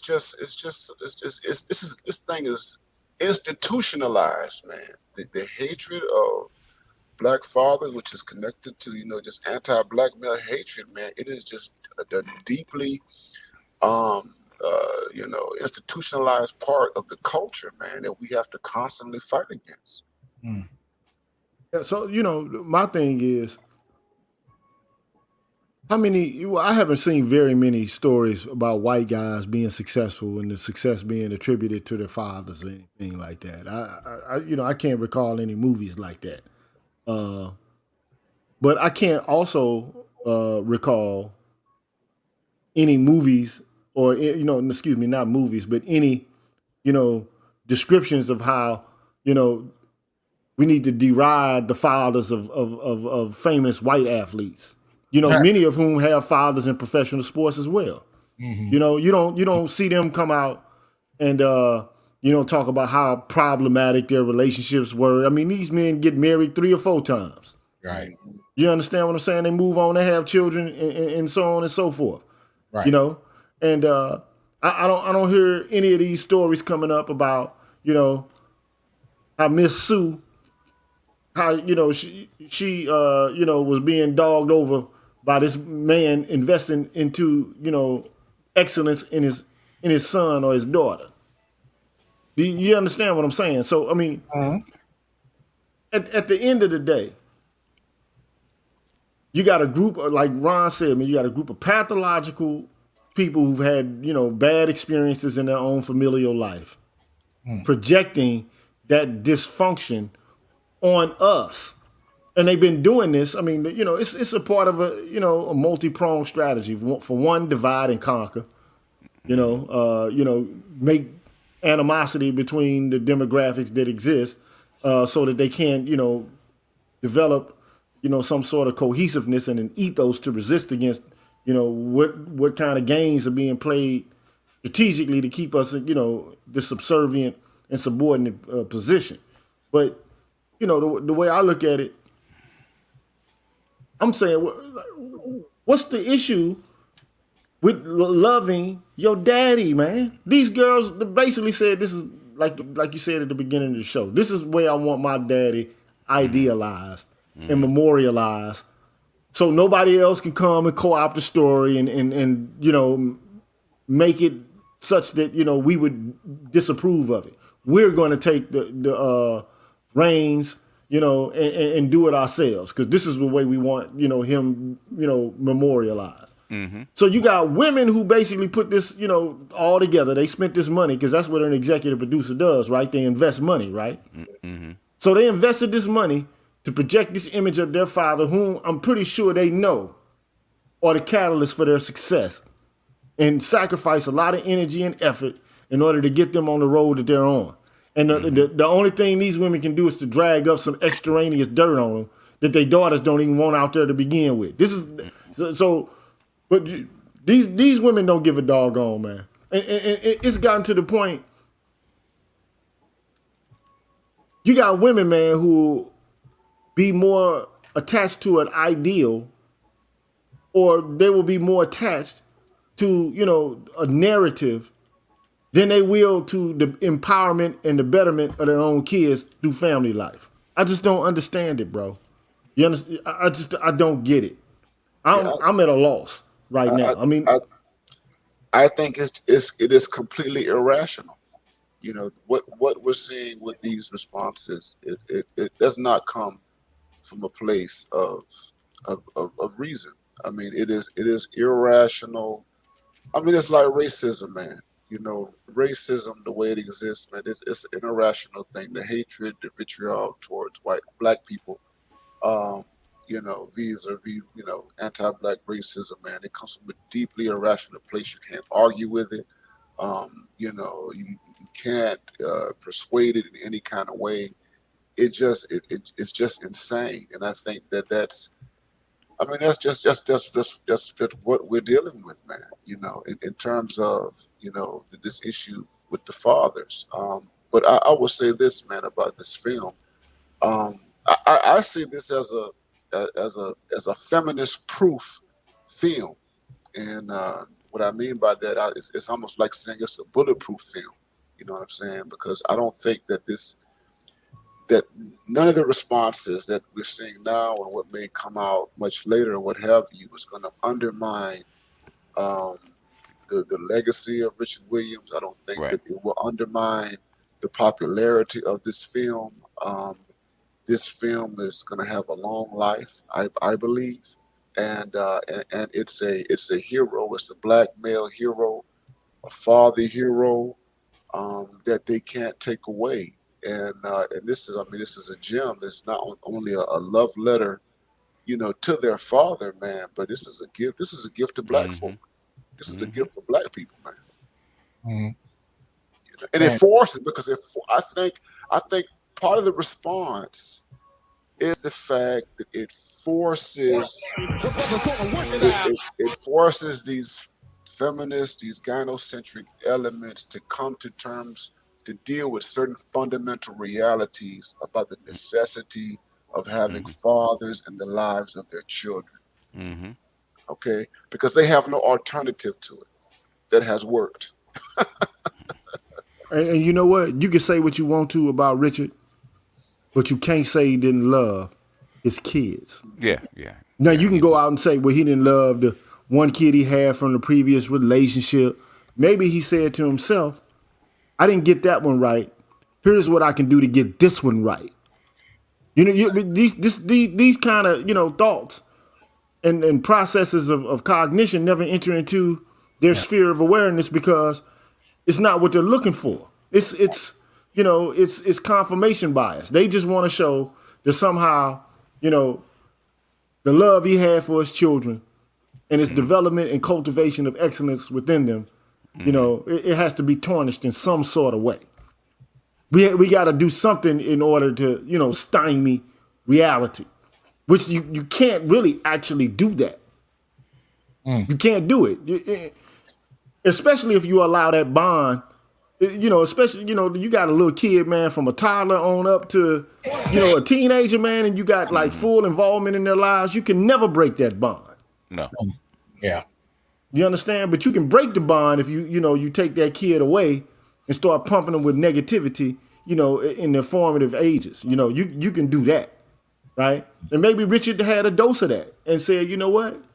I'm not dealing with that. I'm gonna, this is where I'm at now. That's where I was. I can't, I don't have control over that situation because of the ways policy exists currently in this country. So I'm gonna go ahead and take my energy and effort and direct it into what I can. This is what can be. Like, imagine what he would have been able to do for his son, provided he would have been, able to have access, which they assume that all these women assume that men have 100% access to all their children and can, help, develop and cultivate them. This is the biggest cap, man. Like, sometimes, man, I just want to just let these chicks know, man, like, are y'all dealing with reality, man? Like, I mean, are you dealing with reality? Because a lot of these women, when they done, they done. Okay, so if you done, you don't want me to be involved. The only thing you want is a paycheck now because you feel like because you laid down and opened your legs that you're entitled to something. But Newbarian just put something in the comment section I got to address because he raised an interesting point. He talked about Jada attacking Will publicly right around the time this film comes out, right? And this for me, I'm asking a question: how much of a trope this is that Black men who are seen as good fathers have to be torn down publicly.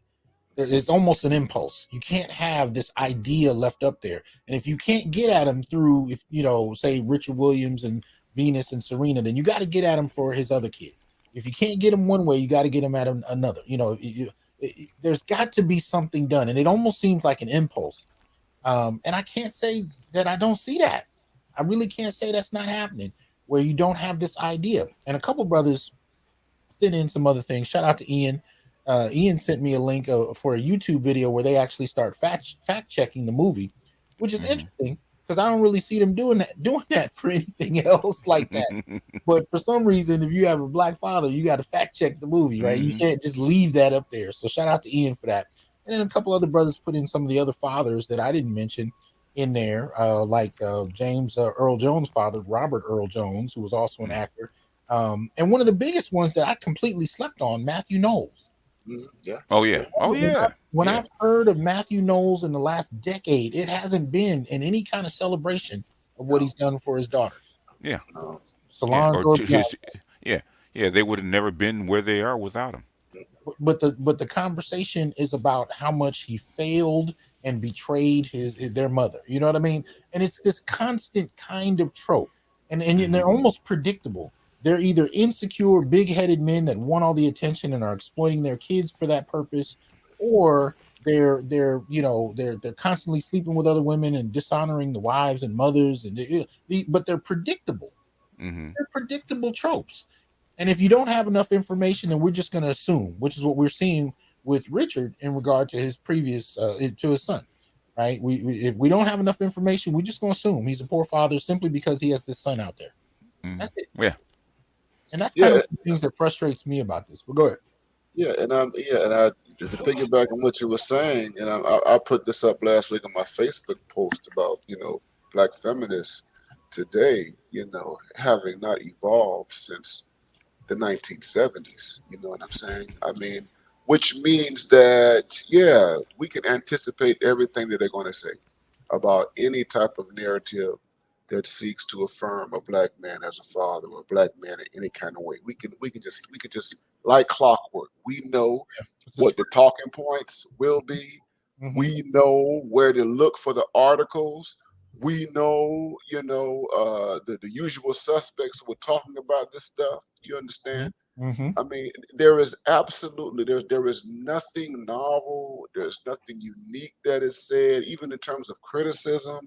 I mean, nothing. You know what I mean? And that tells me that you have people who, they have not grown. They refuse to evolve. They refuse to engage in a deeper kind of analysis about the situations between men and women.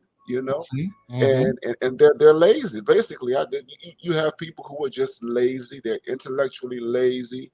They don't want to do the work, and they rely on these tropes and these narratives, that have been around for a long time. And it's kind of like the program what you and Gigi did last week with Ishmael Reed and Barbara Smith. I mean, you guys literally went back, and we saw back in 1985, 86, the talking points, Yeah. that exist today. All Mhm. right, and that's unevolved. Yeah. exactly, and this is why, even if you're not, this is what I'm gonna say, okay? As far as I'm concerned, in the domain of feminist activism and philosophy, and that whole mode of thinking about the world, there's a contingent of diehard man haters, and they always will be, like you said. They're recalcitrant. They're not progressive. Like even the second wave feminists said, look, at some point we got to piece the relationship between men and women back together again. Even Betty Friedan wrote, after the feminine mystique, she wrote another book trying to find ways that men and women can come back together again after the ties have been severed. But there are some people who want to be stuck in dysfunction. That person who just can't let it go. Mhm. That's like one of the reasons why a lot of relationships fail is because some people just can't let stuff go and move to the next situation. It's like playing the game in reverse. That's why they call resentment. Resentment is like to feel again a negative emotion. Yeah. Like, okay, my whole thing is, okay, look, if the game is 4 quarters, we still talking about plays in the first quarter? Right. You still mad at me because I dropped the ball, you know what I'm saying, and ran out of bounds in the first quarter? We in the third quarter, dog. Mhm. We trying to win the game now, or we going back to the first half or the first quarter? Right. Like, what are we doing here? And some people just can't move beyond resentment. Well, and that's why I got to shout out Dr. Neal's piece. I had to share this, where he said on Facebook, if you can't see it, Black feminist writers still talk about Black men like it's 1979. If your ideas about Black men have not evolved since 1979, the problem is not Black men. The problem is you. Hashtag King Richard. Mm-hmm. I know they ain't like that. Yeah, we just saw that piece with Ishmael Reed, man. It hasn't evolved. No. The talking points are still exactly the same as they were 40 years ago. And that to me is the point of one of the major points of tonight. The responses to the film don't sound much different than Barbara Smith in that piece with Ishmael Reed. It doesn't sound much different than what we've heard for the last 40 plus years. The conversation or the playbook is exactly the same. And what it seems to do is that if you have prominent Black men, especially for some reason, especially if they're good fathers, this has to be torn down one way, shape, or form. Bro, let me say this, man. Contemporary feminism, or feminism in any of its waves from the second wave on, Mm-hmm. has basically normalized being able to, shame men and to, basically engage in misandry as much as your heart's desire. I mean, basically, you can just hate a man all day long, talk about their flaws, talk about what's wrong, and gripe and complain incessantly. And you can do so with, this body of literature that exists, and this whole historical framework that's been erected. I mean, you could draw upon it and then conceal, some pretty insidious, thoughts and feelings. I mean, you could hide within, the recesses of this frame that's been established, and it's up for us, to call it out. And I think, that's why, Ishmael Reed was ahead of his time. Mm-hmm. But I mean, he was just a product responding in a knee-jerk way to what was going on at the time. And he took the energy and the effort to read their work, to understand their thought process. And the reality is he's like, look, man, some of y'all, like you talk about men not liking women. It's you that don't like us. There's something wrong. You have a deep-seated resentment of us. The question is, what are the key moments or factors in your life that led you to develop this, this kind of thinking and thought process? And I don't know, man. This is just the weirdest culture I've ever seen. I never thought that it would come to pass that I would grow up in a culture where a strong father developing excellence in his own daughters is dismissed and looked down upon. And, you know, we got to dig up some dirt on some other area or arena of his life and not just focus on what's at hand. The reality is that that man was good for his kids, his girls. All of them, not just those two. He was good for them. You might not like how he was good for them. Like, come on, man. Nobody talks about Big Mama and her sassing and walking around slapping people and pulling out guns and all of this. Nobody has a problem with Big Mama raising a fuss in the house, hitting people, you know, with skillets and stuff like this. You know what I mean? Nobody has an issue with Big Mama acting a damn fool. But as soon as a man acts a fool or, you know, puts his foot down, it's an issue. That's the patriarchy, quote unquote. You know, I'm like, man, we are human beings. We want the best for our kids, male or female. Because if you look at nature, that's what we intended to be, you know, what we're here for. One of the, you know, primary functions is to reproduce and to make sure that which you do reproduce is able to thrive and function in the environment in which you're in. Okay, now I'm not saying that's the only function that we have, but it is a function that if human beings don't get down with, the race as a species, or, you know, I'm talking about the human race, will cease to exist. So at the end of the day, you know, they are taking an artifice and destroying one of the strongest biological imperatives that exists within the confines of the human race, man. Men want to be involved with their kids too, and when they're given access and they're given some control and autonomy and being able to, you know, direct them, some men are going to do a poor job. Some men are going to do an excellent job, and Richard Williams is a man who did an excellent job. Some women are going to do good jobs. Some women are going to do terrible jobs at cultivating excellence in their kids. That's just what it is. But all of this, you know, finger pointing, I'm just, man, dude, it's hard. It's hard to have to hear this, man. Like these people trying to keep up this foolishness. You know, like all these athletes, man, that praise their mamas. Thank you, mama. Mama, I did this. Nobody goes back and digs through the mama's record to try to figure out, like, you know, what dirt exists on her. Yeah. But, you know, I guess, you know, they don't make too many movies about mamas, though. So, you know, it is what it is. But even in... Appreciate that, Christopher. But even in the context of King Richard, has anybody seen any kind of think piece written about what Orsine could have done better? No. I haven't heard one. That's not even something black men, not even men in the manosphere, are going out their way to do. But, you know, it seems to be a requirement when it comes to black men. And their daughters, you know, and Venus and Serena could have opted to tell Orsine's story. That's true. They could have wrote it.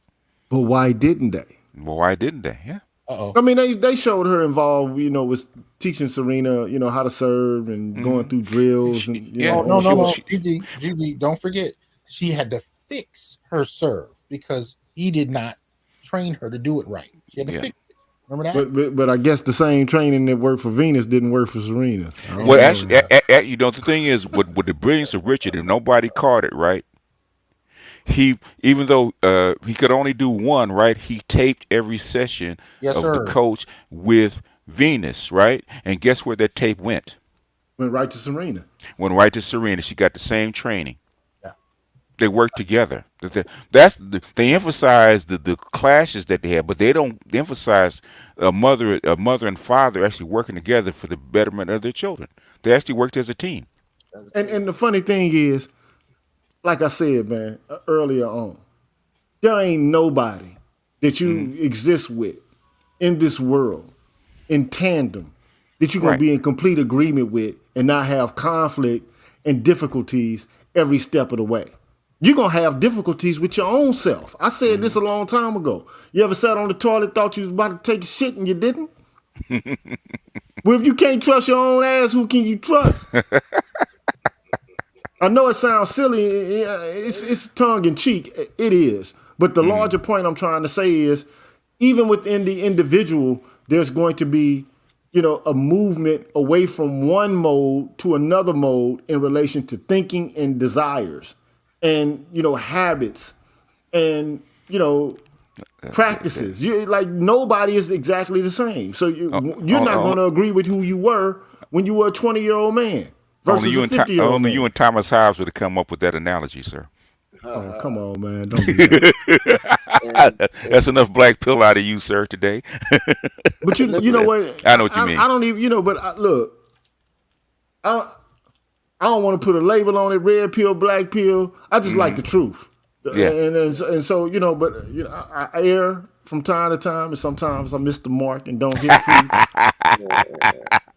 I agree with you. But I would like to believe that at least I'm in the pursuit of it for its own sake.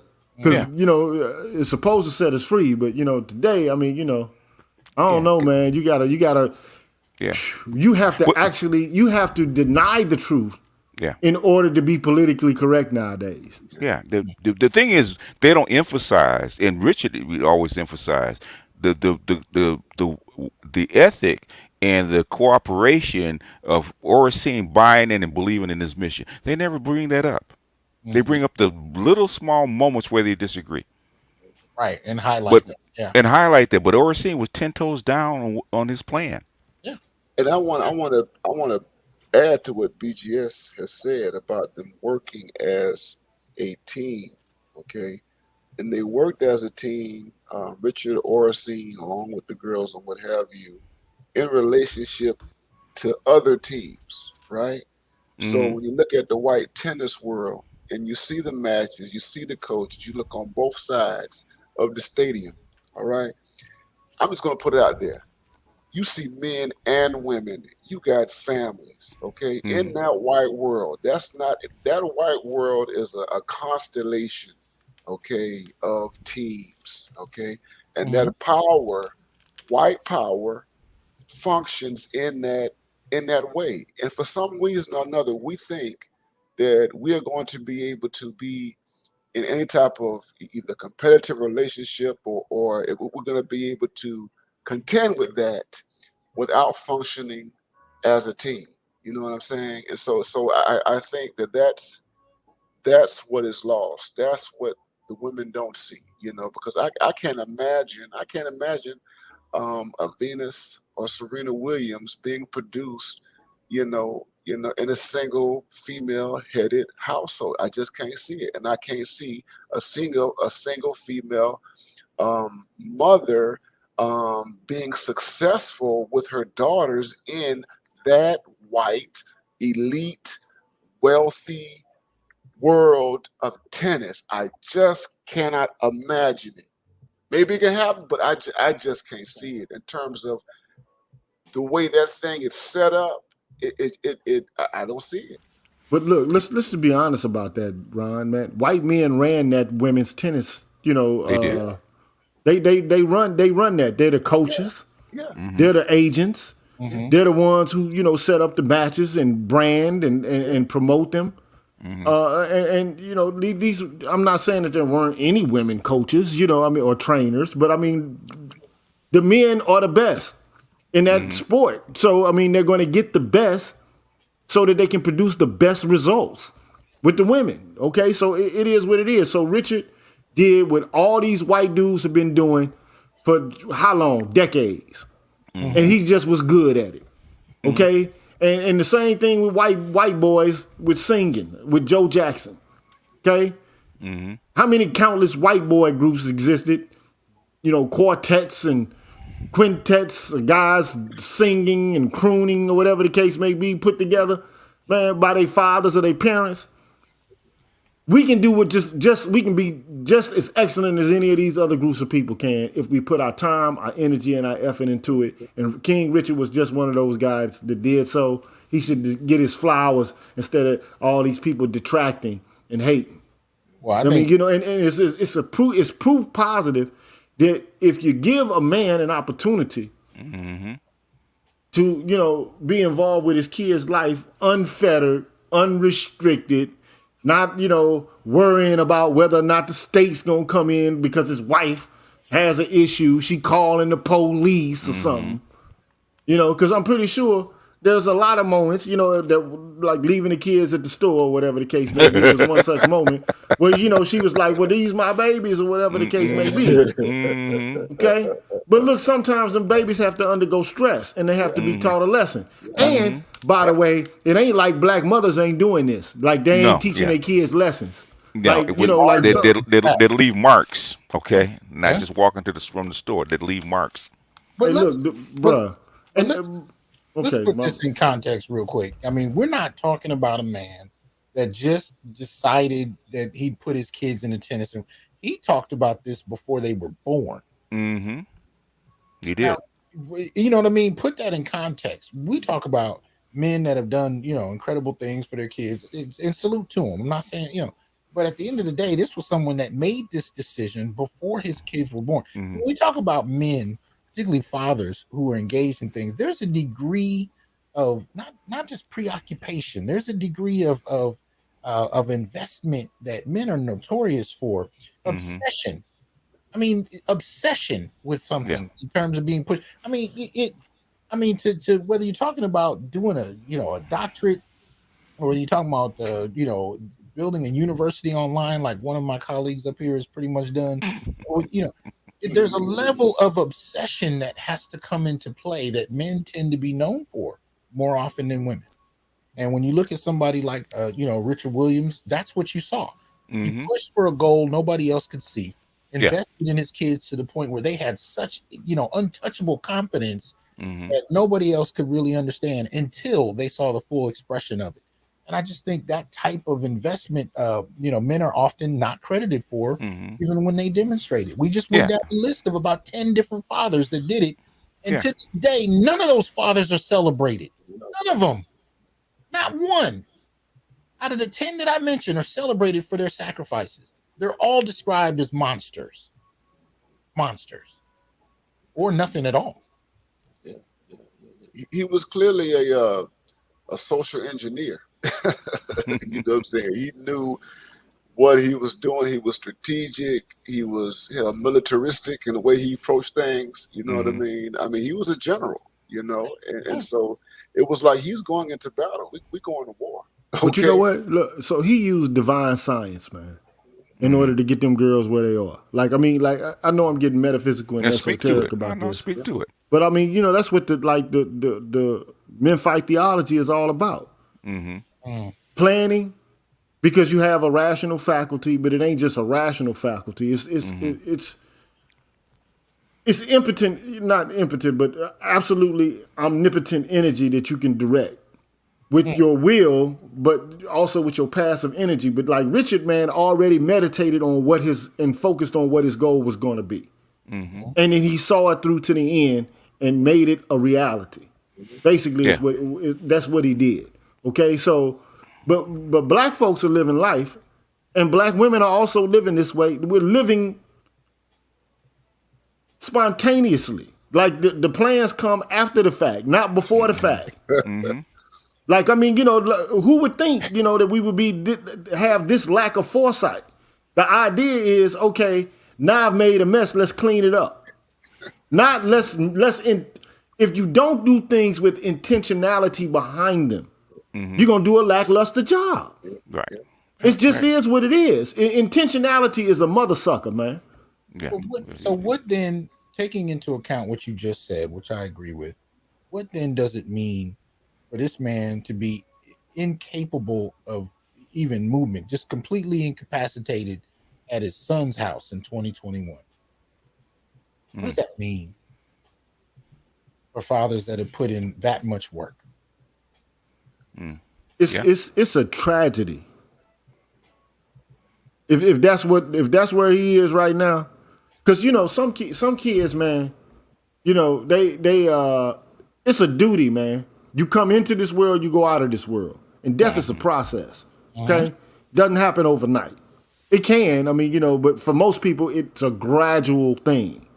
Okay, but you're supposed to be surrounded by people you love and who love you, and who are willing to perform the duty, because it's a duty to see someone out. Just like it is a duty to make sure that, one is being incarnated. But you know, like to not be surrounded by loved ones, wishing you the best as you enter that death portal, man. You know, and to either go to the pool or a well of souls, who knows? I don't know. Okay. But whatever the case may be, you know that there's a transition coming. Your energy is being transitioned from one form to another. Right. But to not be seen off and to be surrounded by people who care and love, and they're not people doting around you, making sure you're comfortable, man, that has to be a horrible ass experience, bro. And there's no respect, and especially if you got millions of dollars, man, you can't make that happen. I know I made it happen for my own mother. Right. You understand what I'm saying? Like I saw her take her last breath. Right. I saw her breathe, you know, to the point where I know this is the last one. Yeah. Yeah. Like you know, but you got people who leave their mothers, their parents, and homes, and that works for some people, I guess. Okay, but I mean, you know, you want to make sure, man, that the people that took care of you, you take care of, man. They say once an adult, twice a child. Yeah. You understand what I'm saying? And like that's a fearful moment for some people. Not everybody goes through it peacefully. Yeah. Yeah. But you know, black men are like a lot of black men. Like you know, we make jokes about women dying alone, but a lot of black men die alone. Oh yeah. Yeah. Yeah. You understand? You understand what I'm saying? And we die early alone. Yeah. But this is not part of traditional black African culture, man. That's not how we was built, man. Now we maintain the vestiges of all of this juking and dancing and shit like that. But what about the deeper, more metaphysical and spiritual practices that we were supposed to have kept with us from back in the day? Like, making sure that family, and even extended family, whatever, like we basically understand the processes of birth, life, and death, man. And we learn how to partnership and we learn how to contend and cooperate with one another, man. We done lost that. But, I guess the master done, did his best. He did some masterful work, man, on us as a group. And that's one of the reasons I honored the three of y'all, because y'all, all of you, had a parent, at least one, transition, and you contributed to making sure it was easier than it could have been on one level or another. And I honor all three of you for that. But I'm gonna bring some people up, because I'm sure you got some folk that want to engage some of the things we've talked about, have some things to add. So I just put the link in the stream. I don't think it doesn't look like it went to Facebook for some reason, but it did go to YouTube. So you can go into the comment section of YouTube, click on the link, and it'll bring you in through StreamYards, and you can come on up and engage. The brothers up here, you can engage. Now we want to stay on topic, so please, keep it related to King Richard. But yeah. So while we wait for those, we can continue. Oh shoot! Here we go. Ian. Hold on. Yeah. Y'all know this. Okay. Y'all know this. Awesome. What's my brother Marcus? Marcus Aurelius. 100. 100. I said, oh man. Marcus Aurelius. So first we got Marcus and we got AB. What's up, fellas? All right. Now, Marcus, got a little reverb from you, Marcus. Yeah. You good, Marcus? I think he's got audio problems right now. Okay. We're getting reverb. All right. We'll start with AB. Sorry about that. You got it? Oh, you got it? Yeah, I had the other window open. I've been watching the video. Okay. So holla at us while I bring in a couple of more. We got Ian, we got Afro Nerd up in here. But let's start off with Marcus, man. What are your thoughts, brother? This is just more the same, man. I just posted on Facebook about this this backlash on this movie. I have not seen the movie yet. That probably for that, I was as I'm watching this this video, I have a female friend of mine, she's sometimes on these videos with me, and she wants me to send her the link. I just send her the link.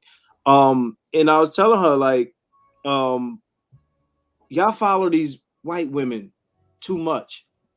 You know, I'm surprised that, you know, and I'm happily surprised that on Twitter that these white feminists have gotten a lot of backlash for you know what they were saying about this movie. You know, because usually if white feminism tells black women to go left, they go left. You know, left, left, left, right, left. They march. They tell them to march, they march. And you know, again, it's like, you know, what's up, Gigi? It's like any other conversation, especially what I had with him, is like, you know, black authority, black fatherhood, or you know, it's obvious at this point that there's a deliberate effort to get us up out of there. Okay. To get our influences, you know, to undermine our influence, to undermine our presence in these environments. Like, it can't be any more blatant at this point. This is a movie that his daughters made about him, right? Not Hollywood, not us, not, you know, not anybody else. His daughters made the movie about him. They wanted it to be about the picture's called King Richard. Right. Like, how? What else is this supposed to be about? It's about to be how wonderful, marvelous, you know, these girls just like sprang out of the womb with tennis rackets. You know, the daughters of Artemis, ready to just swing, you know, and serve and volley. Like, it's just, you know, because women can do it, you know. And look, black women are white women's pet feminist project. Come to life. Hey, I can't really, for real, I can't disagree too much about that, man. Yeah. You know? So I know it might sound callous to some, but I agree with that.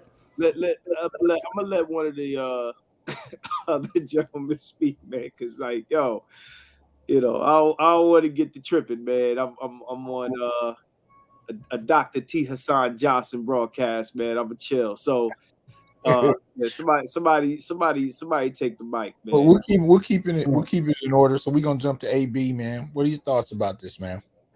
I was pleasantly surprised. Okay. If somebody would have told me that they made a good movie about Venus and Serena's father, I would have laughed in their face, especially coming from Hollywood.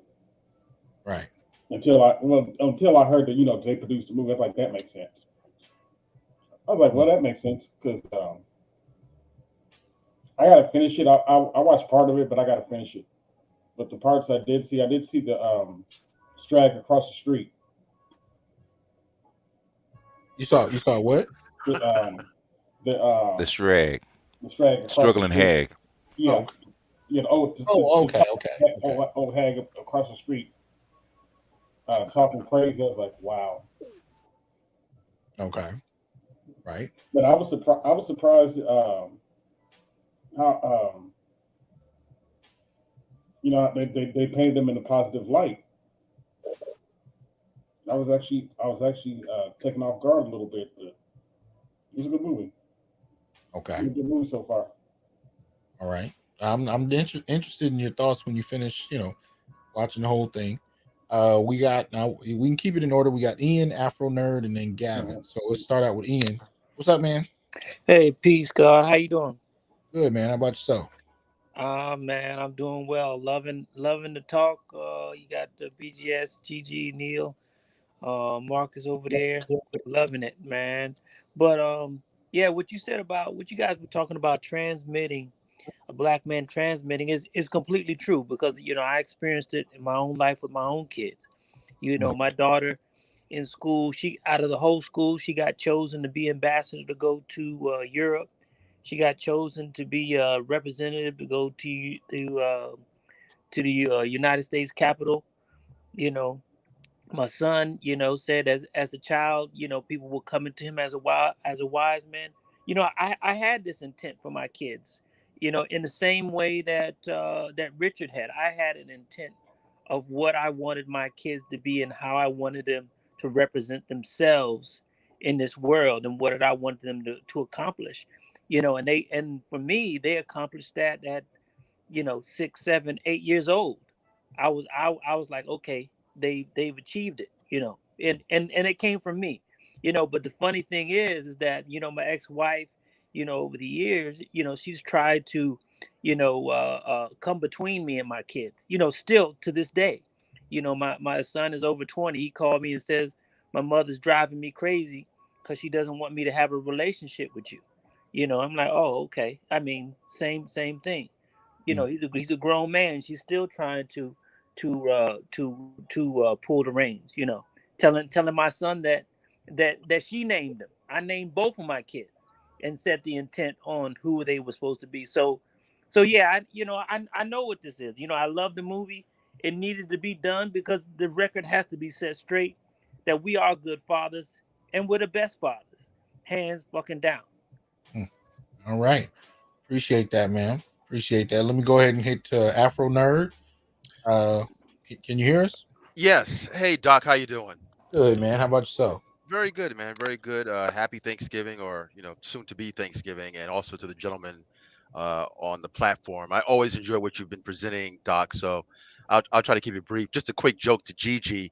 You know, he mentioned the Well of Souls. This is a real blurred thing, but you got to be careful of that Well of Souls, because in the latest Black Wonder Woman comic book, what you come out of as from the Well of Souls, you may not be what you thought you were.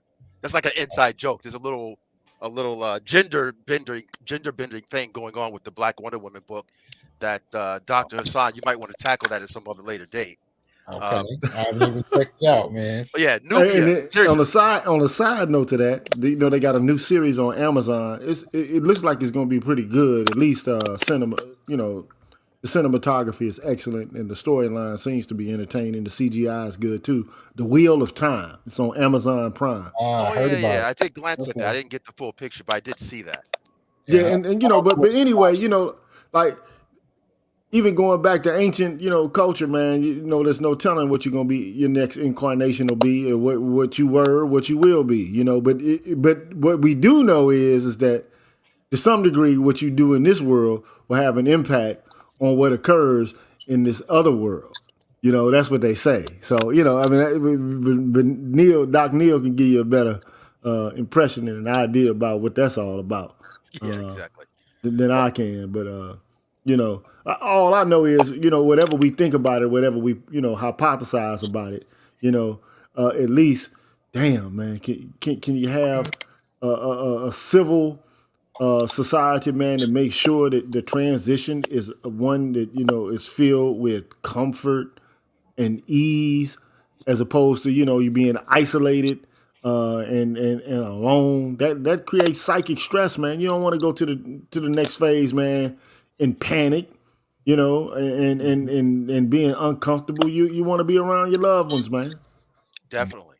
You know, so back to King Richard. I did get a chance to check out maybe 3/4 of it, and we discussed it. We discussed it on my program on our platform, and I have to say I was pleasantly surprised, as one of the other gentlemen had said. I liked Will Smith for many years, and I say that in the past tense. Maybe now more in the present tense, because you know his personal life has turned me off, to be honest with you. But what he was able to present on screen was pretty masterful. And I have to think that I always had respect for Richard Williams. I kind of sort of knew who he was and what he was about. But when you see it on screen, I don't know how in depth the audience would, how closely they were looking at it.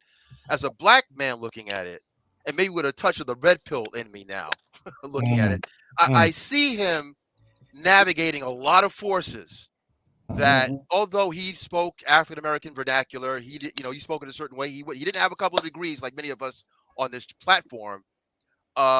He was a genius. He was able to navigate with these white corporate folks. I was cracking jokes about him literally farting on white corporates. That was done as a joke, but he was the audaciousness that allegedly Maxine Waters, Representative Maxine Waters, would levy toward Meg Thee Stallion.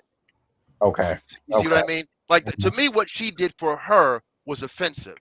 But what we're doing is we're bringing, even with all the warts and all, he really was audacious.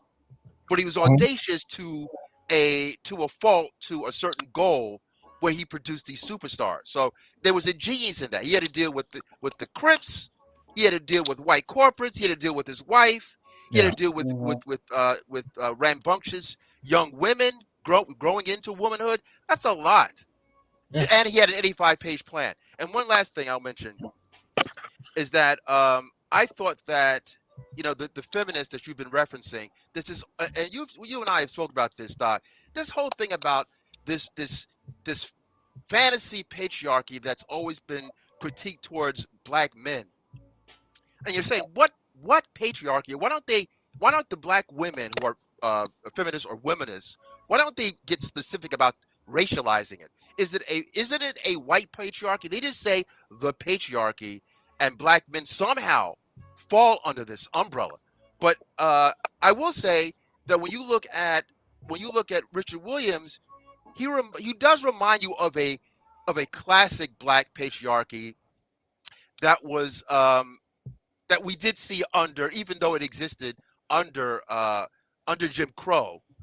James Farmer's father, we saw that in the Great Debaters. Like, there's some stuff that we've seen this before, but it's been a long time since we've seen it in the modern context. So I appreciated it. Well, and I'm one of my guests that just came up on the screen. I'm gonna get him to talk a little bit about the black patriarchy when we get to him. But I do want to say real quick, as far as and then I'm gonna come to Gavin after this. But as far as Will, as far as his acting, he's actually done a few things in regard to the black male image, especially in regard to fatherhood, that I will credit him for to his grave. I don't care if the rest of the movies he does from now on are horrible. I cannot take away what he did in this piece, what he did in Pursuit of Happiness, and what he did in After Earth. Those three films alone, and we can find others. He did a beautiful job with Ali and a few other things, but I'm saying in terms of black fatherhood, right? Those three films are incredibly impactful, right? The role of Chris Gardner in Pursuit of Happiness. I can't watch that movie unless I am, in a space and ready for it, because it's just it's too close. I mean, I know what the 6 degrees of separation are between me and the street and living on the street. I mean, I don't. It takes a lot for me to watch that movie, but it's hard for me to watch because of how real it is. And he played that role so well with his own son. I can't watch it. I can't watch the movie. Yeah, it's jarring because you know what it takes. But and then even After Earth, he got, they called it a flop and they slammed it. I watched After Earth and was blown away. Yeah, I like that. The role of a black father with a black son in a scenario like that, what he was transmitting to his son. This goes back to that transmitting point that Ian brought up again. What he was transmitting to him was the courageousness of manhood, the sacrificial element of manhood, and the prioritizing of the end goal of protecting those you love over your individual happiness, right?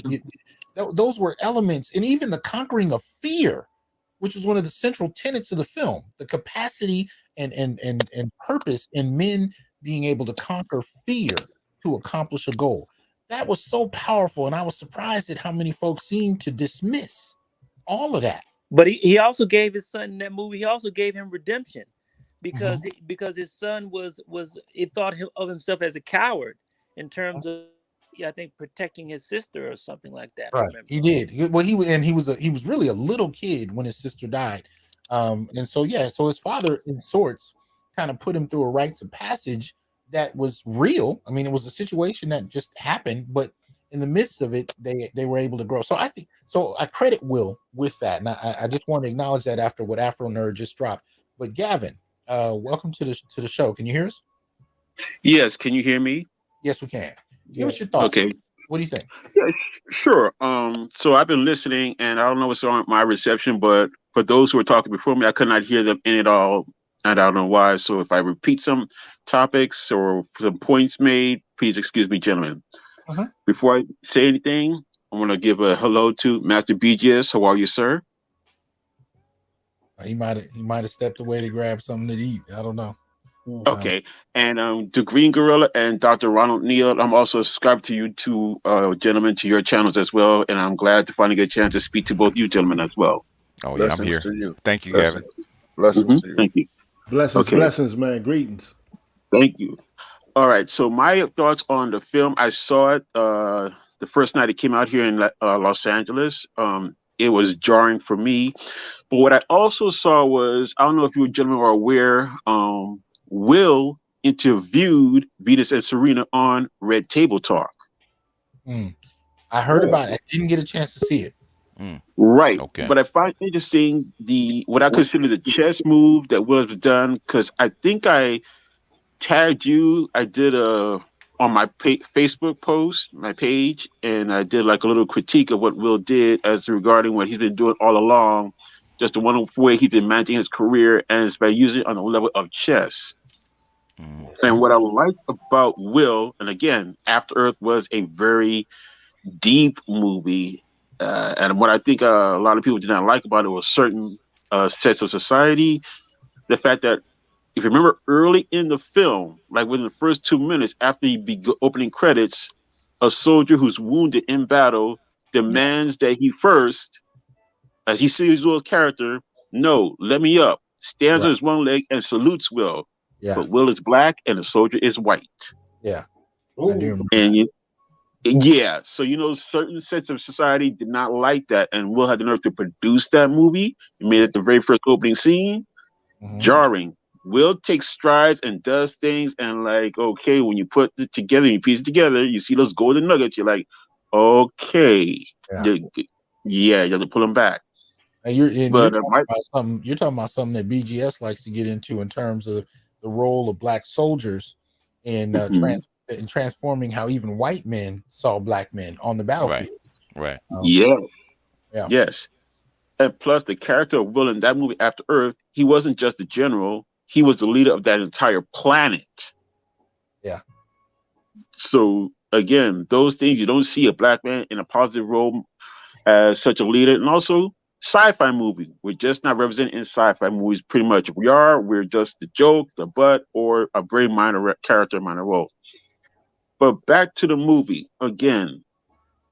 This was hard to watch in certain instances where he got beat up by those gangbangers over a daughter that was not even his own, his stepdaughter. And I think it might have been Master BGS who suggested it, if it had been or scene as a single mother, she would not be able to put that together, or she did, she would have jumped at the $3 million offer that the guy was first handing to Venus. We just said no, and at the end of the movie, as you know, Venus gets a $12 million contract. Serena, yeah. Oh, Serena, okay. And it was Venus at 15, that got the first. I think it was Puma, or was it Nike? I think it was Puma. Nike. Yeah. It was Nike, $12 million, and I'm like, wow. So it's just the strength that he was able to instill in his two daughters, because they also made mention how the girl Stephanie Capriati, she fell victim to drug abuse and that kind of thing. It's just there's so many levels how he resonated in his character as a father, strong black man, and he instilled in his daughter to keep them safe. Make sure you stay in school first. No, there's still more things important than this in this scheme of things. Yeah. And it all panned out, it all worked out. And when everybody thought this guy was crazy, or who is this son of a gun? Who is he? Who are you? We've been doing this way for the longest time. Why are you trying to rock the boat or buck our system? We should know better. We do know better. No, you don't. I know what's best for my children. Come hell or high water, and this is how I'm playing it. This is how I'm doing it.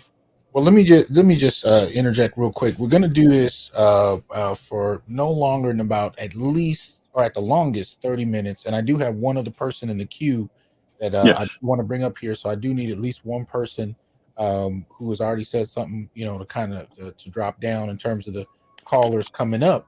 But the thing is, I don't know anything about tennis. I don't know anything about tennis.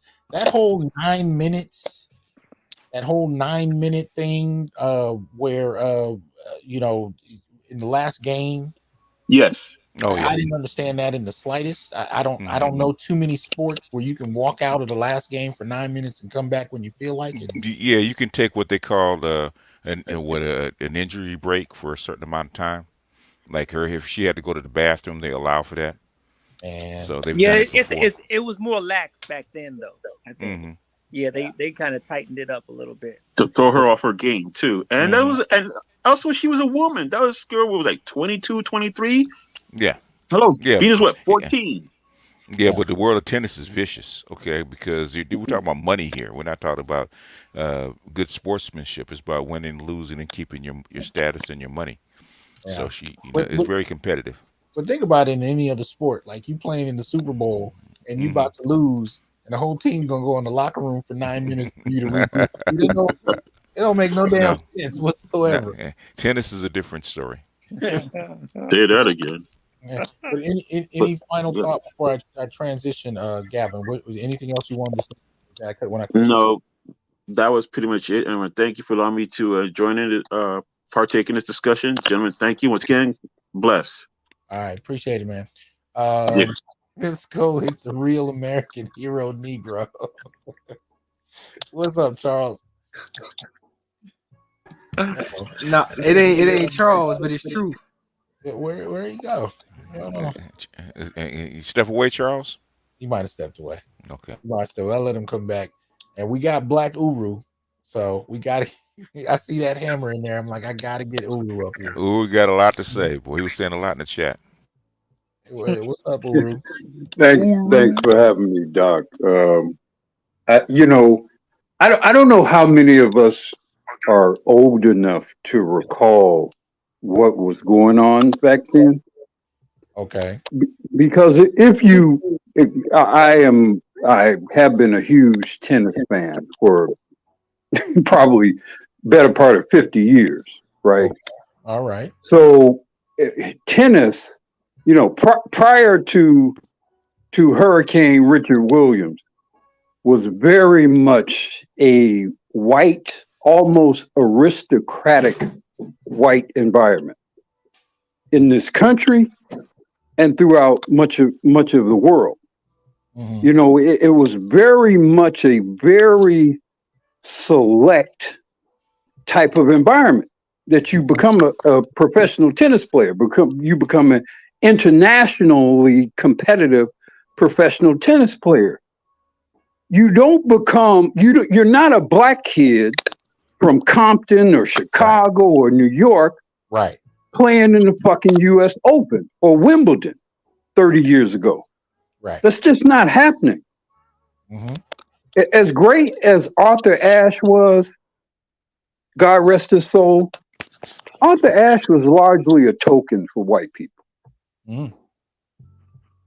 I mean, there's not a slight at all to him. It's more a reflection of the environment that he was in back then. Okay. So when Richard Williams brought those girls into that world, he was in a dog fight for them from day one. Mm-hmm. Mm-hmm. And that brother was about it, man. He gave those white people hell wherever they went. Yeah.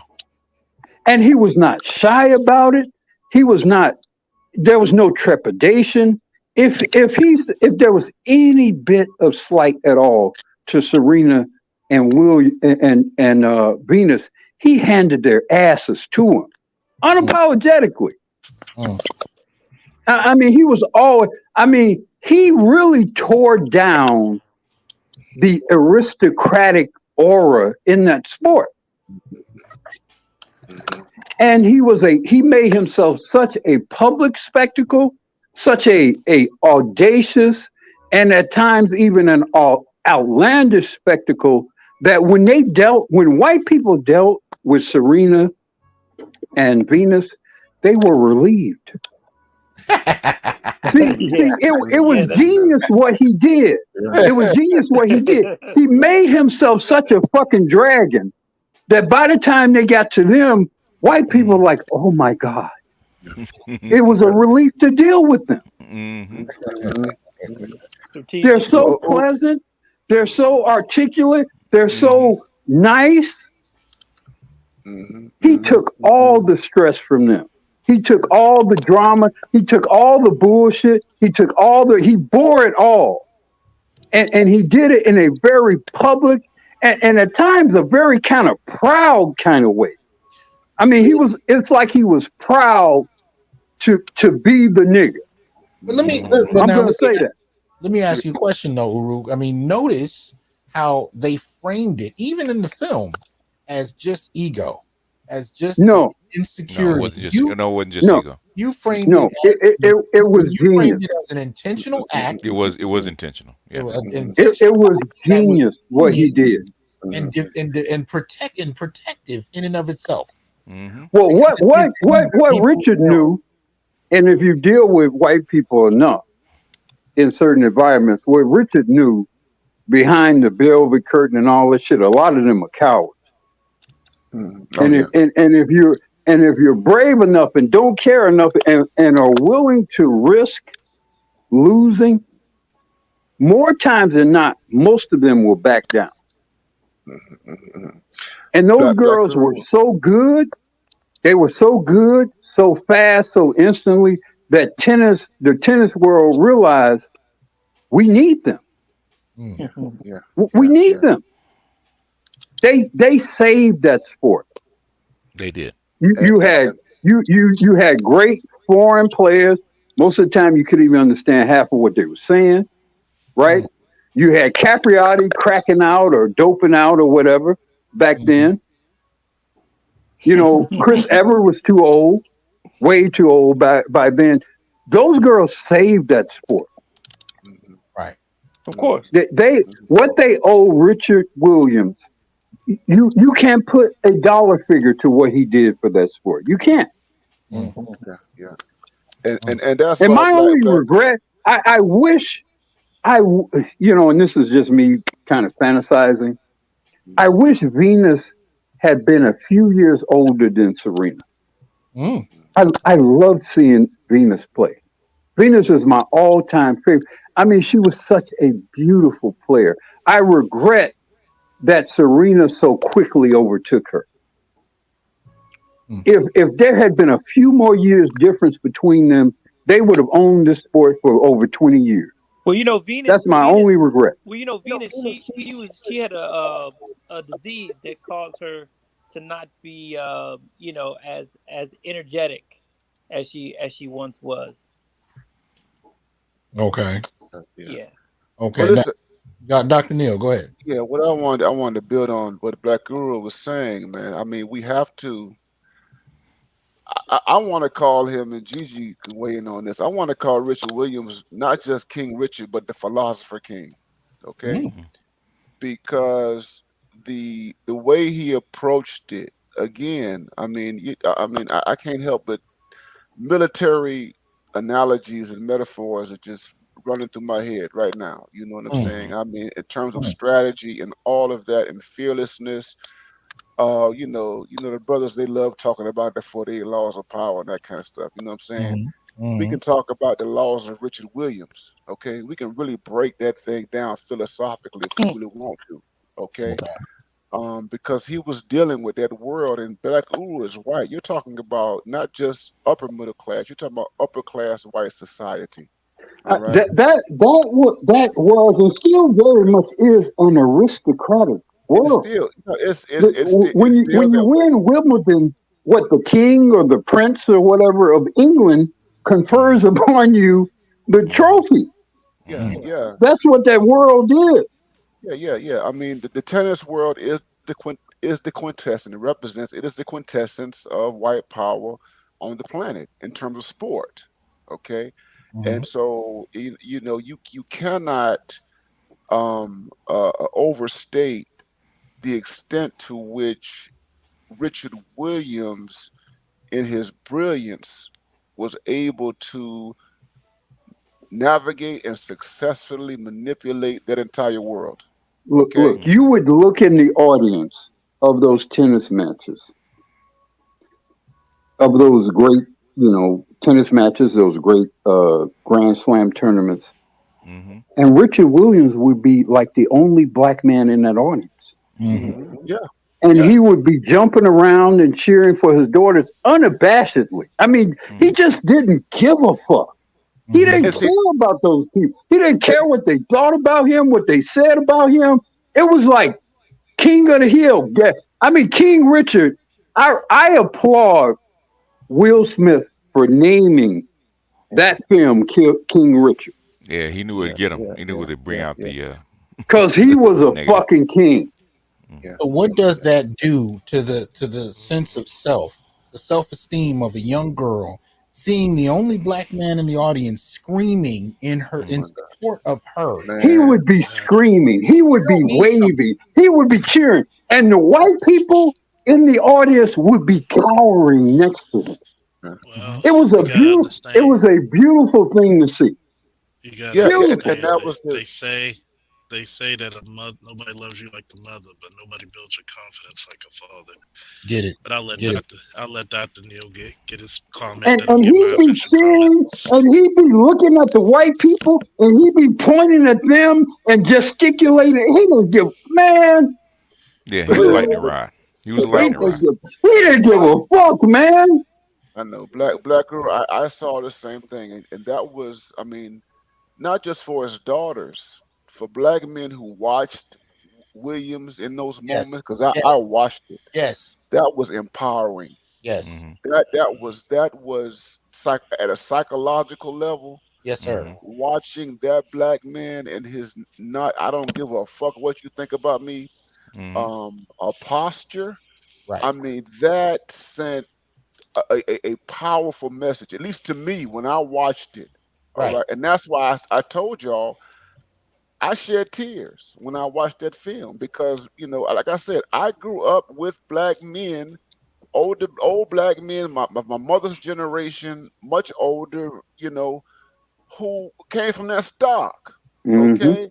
And they were direct, they were forthright, they didn't play, they were stern, and all of that. You understand what I'm saying? And so, and it's one thing to see him being a black man like that within the context of black culture and black people, but it's entirely something different to see that, you know, in a black man operating that way in the face of white power. Okay, we're talking about the ruling. We're talking about the white ruling class. Now hold on, Dr. Neal. Let me just ask you, even in terms of the subtleties of body language. Now I'm gonna ask you this question. I want you to reply, and then we're gonna go to Real American Hero, and then we're gonna go to Sir Pookie Truth. But I just want to ask you, what does it mean when on television these young girls win their games and come hug their father? They're not hesitant because he's violated them behind closed doors. He's not beating on them, and they're hesitant to look him in the eye or any of that. They are happy to embrace the father that is supporting them. What does that mean? As subtle as that is in this discussion. Yeah. I think at a psychological, it has. I would say it has deep psychological meaning. You know, in terms of, you know, the girls, in terms of a connection. I don't have any kids, man, so I don't know. You know, I can only imagine what it's like. And I've talked. You know, I know black fathers who have daughters and what have you, and they've talked about those connections. I have daughters, and there's similar kind of age difference between Serena and Venus. Yeah, those girls always looked protected when they were with Richard. They always looked free and able to do what they were doing without any hesitance, without any resonance,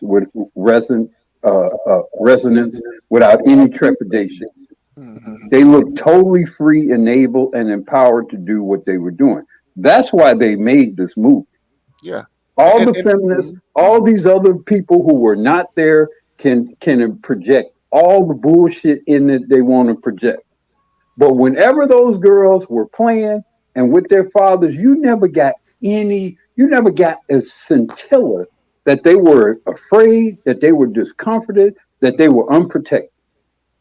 Even being amongst all those white people, the vast majority of them hated the fact that they were there. They hated the fact that those black girls were beating up on those Russian girls, beating up on those American girls, beating up on. They hated that. Yeah. And I think also, so his presence was empowering in relationship to the kind of racism that they dealt with. All right. In those matches and dealing with those young white females who had grown up in different contexts under different circumstances as them, all of the resentment, all of the jealousy, stuff going on, even in the film, when Venus is in the locker room and everything, after she's won and everything, you know what I mean?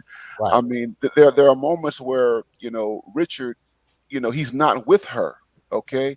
And there are parts of that world that they have to navigate, where their father's presence is not there. But the fact of his presence when he is there, when they're playing, when he is there at practice and at those most crucial moments, I think that had a lasting impact on them.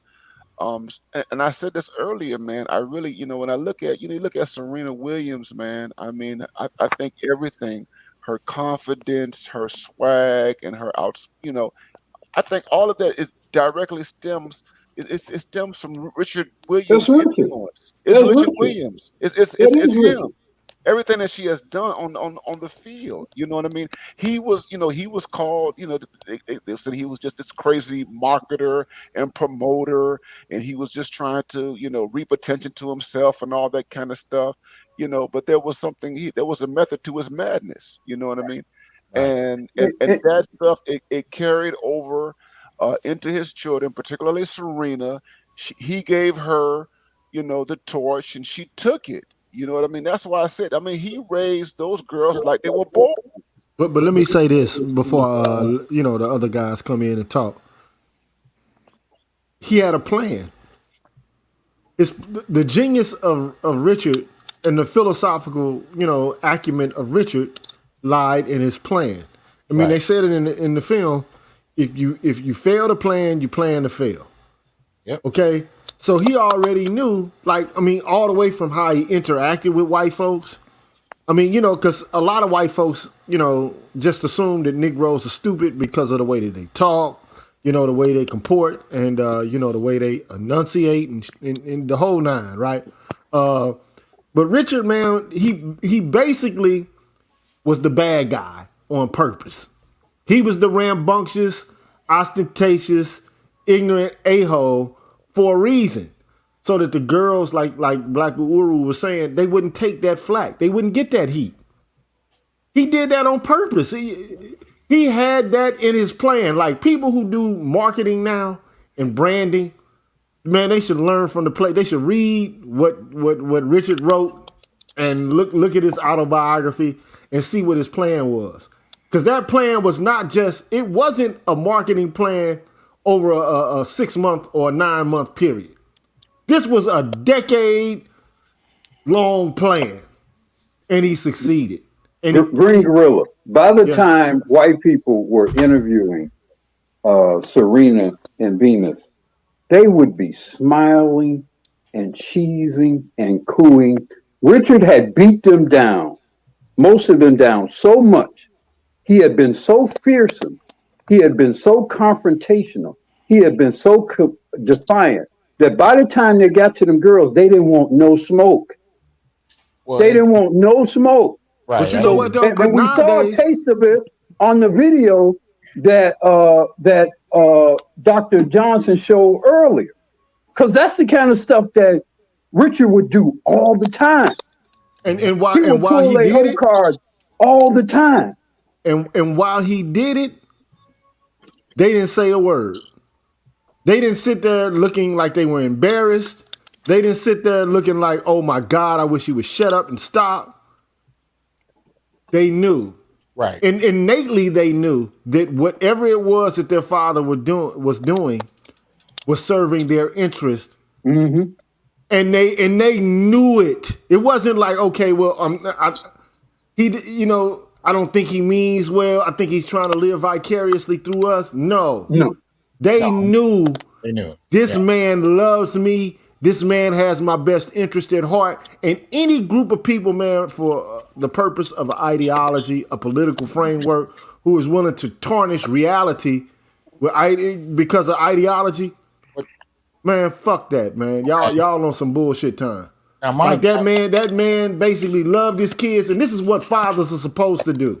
Right. Now, I mean, maybe not exactly in the same way as Richard in every instance, but every man is supposed to put energy and effort, if he's given the capacity to, in order to make sure that his kids bloom and blossom into the best version of themselves that they can be.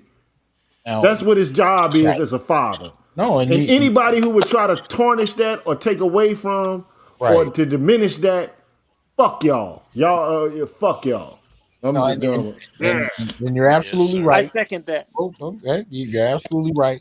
And but my major issue is unlike Uru, people won't give Richard the benefit of the doubt. They don't look at it as a purposeful act. They look at it as it's just ego, it's weakness, it's insecurity, and that in and of itself says a lot about how people have invested in the idea of black men. But I want to bring in Real American Hero. So go ahead, and then after that, we're gonna bring in Sir Pookie Truth. What are your thoughts about this film, brother? Well, I never saw the film, but I saw plenty of his interviews with his daughters because I'm basically the same age as Serena. So I like Dr. Neal said, and by the way, everybody together, whoa! Thank you. It's funny. Come on, you want to say it, Dr. Neal. Come on. But woo! There you go. There you go. It's so liberating. Come on, man. I gotta get in here.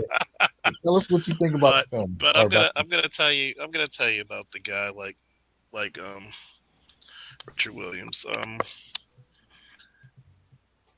They don't build them like they used to, man. They really don't. And it's a damn shame. Thanks for supporting the doctor. It's a damn shame that fathers do not get the praise of just being there.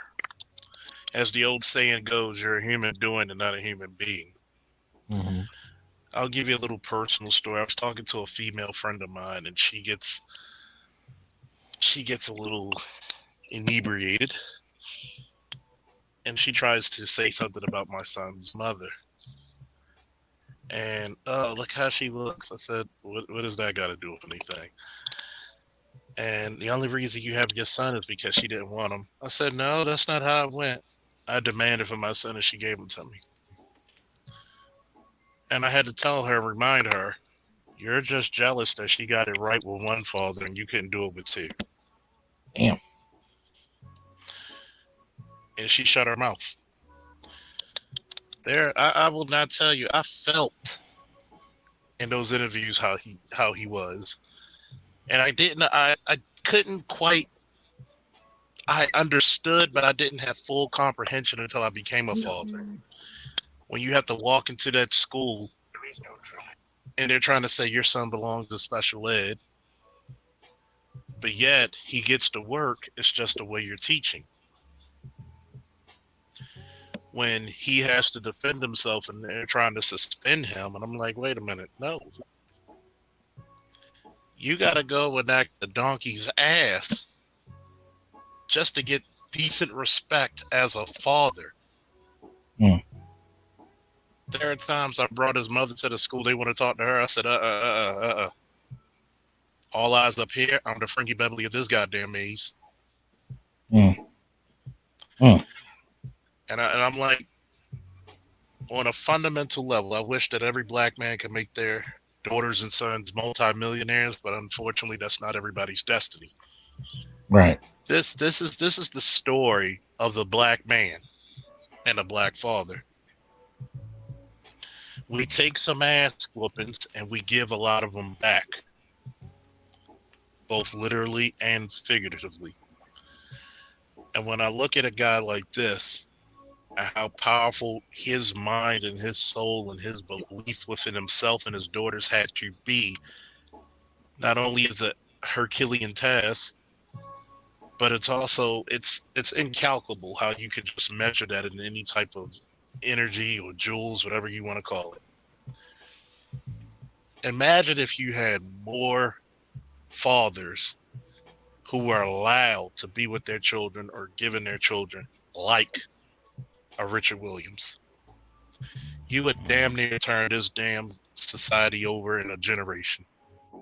And I'm going to end it off with this and give it to Pookie by saying this. If you want change in the Black community, stop doing the same thing expecting a different result. Give the children to their fathers. Obviously you failed your community. Let us rescue it. Oh, hello? Oh. Can y'all hear me? Everybody hear me? Yeah, go ahead. Okay. Look, I don't have too much to add to this because, to be honest, they've been talking about this their father, Richard, for years. So this is actually nothing new. We're all aware of this. I mean, this is a thing that's just been going on, and it's kind of a prevalent thing over our whole community where they just downplay fathers in general. This is my thing. Look, what's the deal? Like he's successful. He did a good job. He succeeded in his role. I mean, even against all the odds, against the lack of economical resources, the lack of connections, even despite all that, he was still able to cultivate two young women that grew up to be some of the greatest tennis players of all time. I mean, it's not even an argument with all their accolades, but yet we still have women and other people in general coming out and downing this man's name when in actuality these Venus and Serena wouldn't even be 1/4 as good as they are now without their father, without the discipline and stuff like that. I mean, the structure that he instilled, like, I mean, that just shows you how pivotal the fatherly role is in terms of the structure that is instilled, and the discipline, the work ethic that fathers put into their children, which helps them out in the world. Absolutely. Pookie, if I were a Black feminist, there are few men I would hate more than Richard Williams. Well, you know where he got that. There was an interview I saw. I put it in the chat. There's an interview he did where he talked about his history a little bit. He talked about picking cotton. He talked about when the white man came at him, right? When he refused to pick cotton, he threw a snake on the white man on the horse, and the horse threw the white man off before he could whip him or something, and the horse trampled the white man. So this is why he was a kid. So even as a kid, he's been defiant against white supremacy, and he brought that to fruition in his children. See, here, you got to understand. To a certain number and profile of women, a Black man exerting that degree of courage and insight and abandon in the face of white supremacy is their nightmare. A Black man who is that free, that fearless before the mighty white supremacist establishment, that is a Black man that cannot be countenanced by a lot of Black women. That man destabilizes the edifice or the pyramid scheme of white supremacy. That includes feminists several rungs above that of Black men. Blackaroo, I'll just say this: if you're not afraid of white men, why in the hell should you be afraid of a Black woman? Well, that I'm glad you said that, and you just explained, Dr. Neal, why they loathe Richard Williams. You just explained that. You don't have mean, no I mean, he respect for was. white Zanny. If I'm not afraid of white men, what in the hell am I afraid of you for? I mean, he went through hell in Louisiana with white men, and he survived. He got his ass kicked. He was broken to a certain degree, okay, but he continued to live and persist and all that. And and when we see him, you know, when he becomes public with those girls, you're talking about a full grown black man, all right, who was the culmination of all of these experiences, that has contributed to basically a fearless personality. You don't, and that's why I keep going back to this, his dealings with the white world. He was fearless in terms of taking these, making these decisions that were risky, and dealing with these white men in the way in which he did. He was fearless. He wasn't afraid of them But or let's this. talk about the white world, because it's not just an American white world of tennis. You know, during that time, and I'm sure this exists today, ascending to the top ranks in tennis in any European country is a gargantuan, is an Olympian level feat.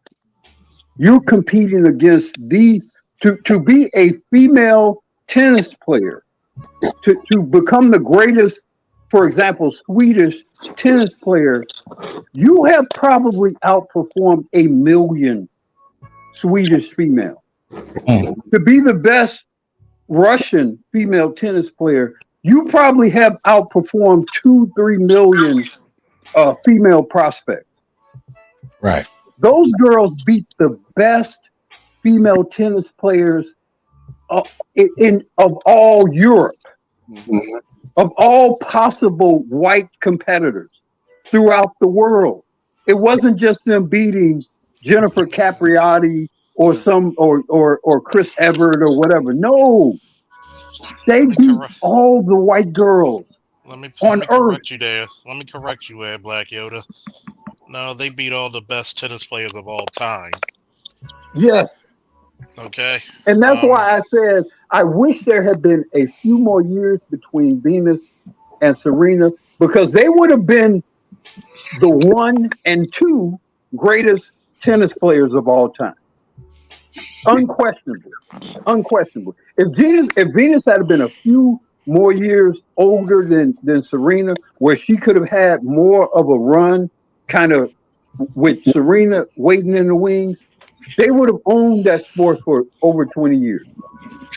Like I said, Uru, like I said, that's a good point. But like I said, the reason that she dropped down physically is because she got diagnosed with a disease that affected her her play, her strength and her play. Well, that's true.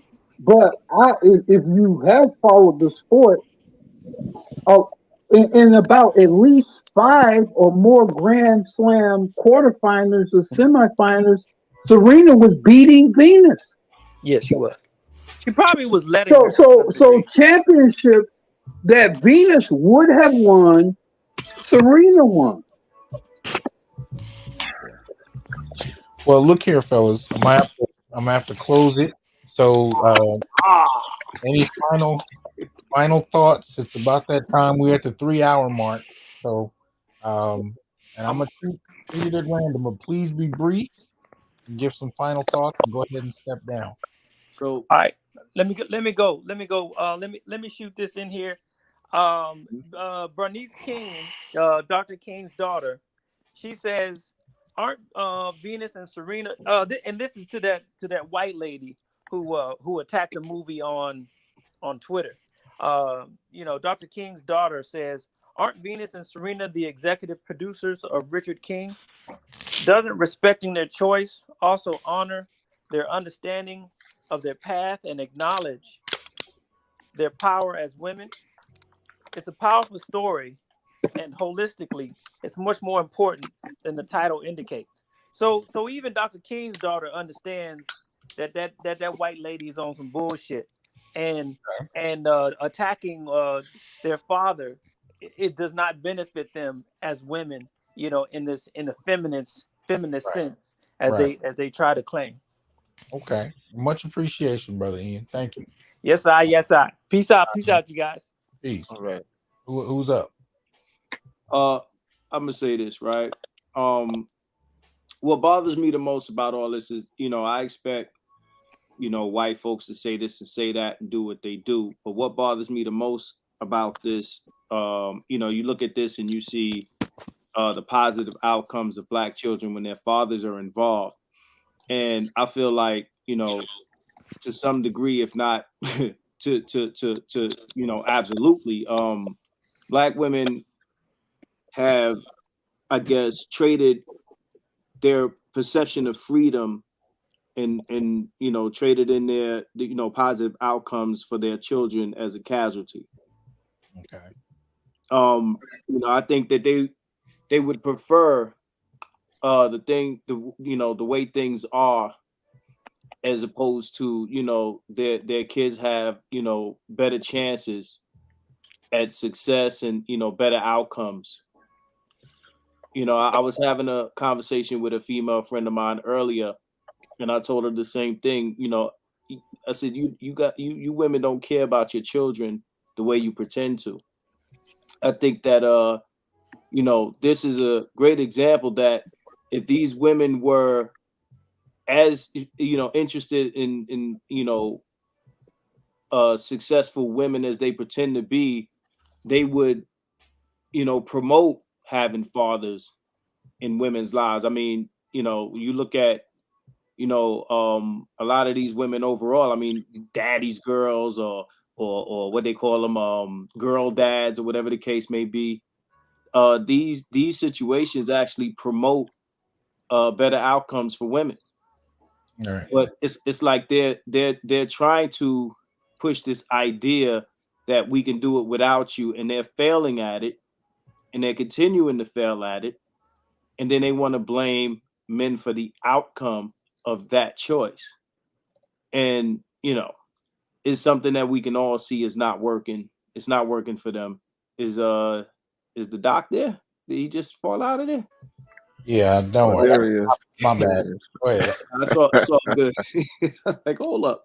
Yeah, so you know, that's what bothers me the most out of this. I mean, you know, like I said, you know, there's always this tinkering and you know, interference coming from white feminism when it comes to Black women, you know, that they kind of swallowed wholesale. Like, you know, again, you know, Black women are, you know, white women's feminist project.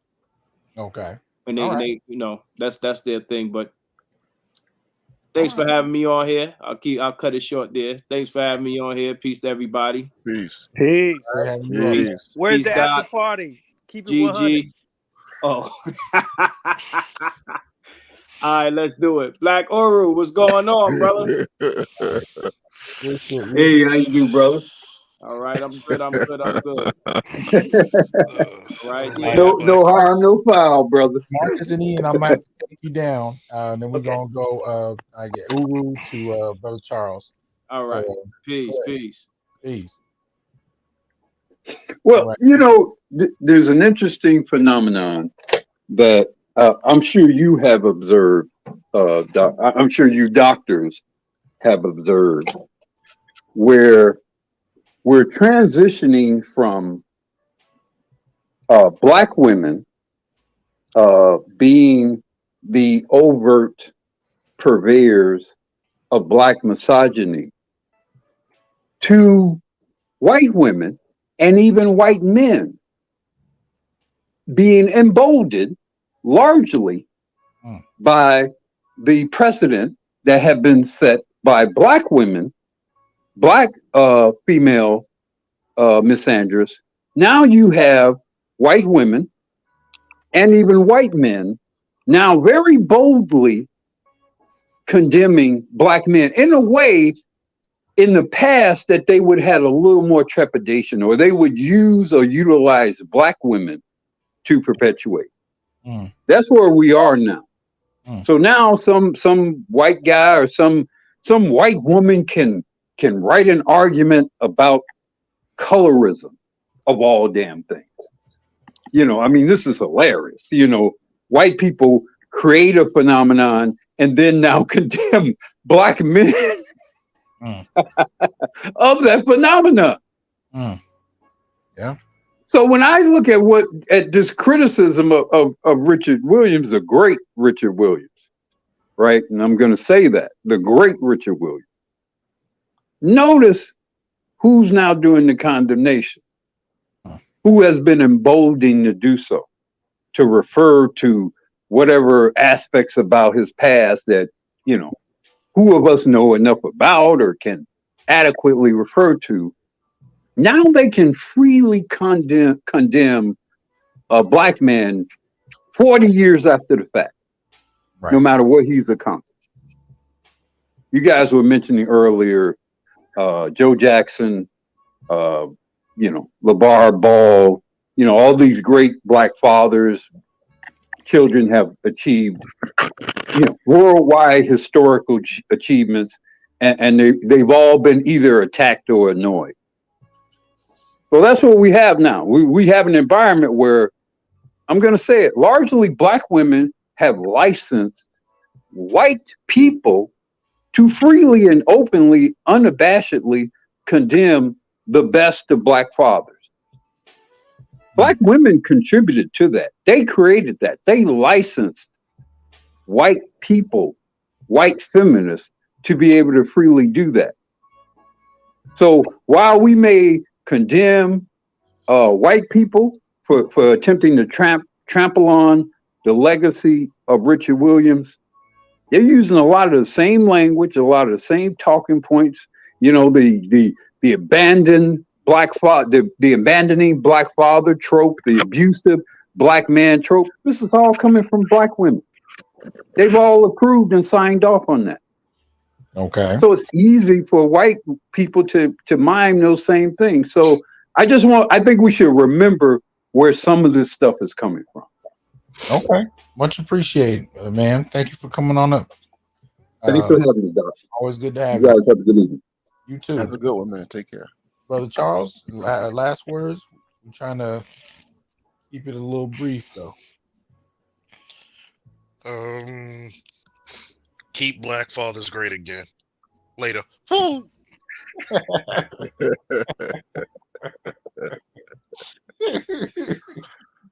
All right. Appreciate it, man. Dr. Neal, any closing thoughts? I just want to say, man, you know, Richard Williams is a hero, man. He is a black male hero. This is a bulletproof film. And I mean what I mean by bulletproof is feminist proof. You can't take away his achievements and what he did as a father, as a coach, as a businessman, you know, so on and so forth, man. And it's an inspiration, man. I think all black men who aspire to be unapologetic black men, who, you know, you don't bite your tongue and all that kind of stuff when you assert yourself. I think that, you know, we should make Richard Williams our patron saint, man. You know what I mean? And I'm happy that this work is here. It's going to be here, man. And I just affirm that brother's life and what he's contributed to the culture, and I hope that you know what he's done and achieved, you know, becomes infectious, and that black men, you know, learn from this and take, you know, his example to the next level, man. Yes, Peace out, brothers. Yes, sir. Appreciate you coming up, man. All right. Yes, man. sir. See you soon. All right. Peace. Brother GG, any closing thoughts from yourself? Uh-oh. Did we lose you? We might have lost the G with the PhD. Not sure. All right. We might have lost him. I might have had some technical issues tonight. Either way, I appreciate him being up here. I appreciate BGS. I appreciate Dr. Neal. Everybody that came up in here and support everybody's channel. I don't care, who came up. Support Officer Charles Faulkner. Support Keep It 100. Support, without question, BGS IBMOR. Support G with the PhD, Green Gorilla Channel. Support Dr. Ronald Neal. Definitely give everybody some love. And if you missed it, go throughout the comments, throughout the live aspects of the stream, and find the information as far as the donation information. Extend that to the brothers for what they're doing. I appreciate you guys coming through. I want to close out with this video. It's only a few seconds of a good brother training his daughter.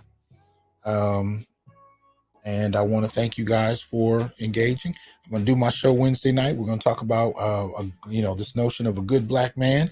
And I'm really looking forward to audience feedback during the show as far as that. But let's check it out. Let's see what we see. Let's see here. There we go. There you go. No, you got the mouth around.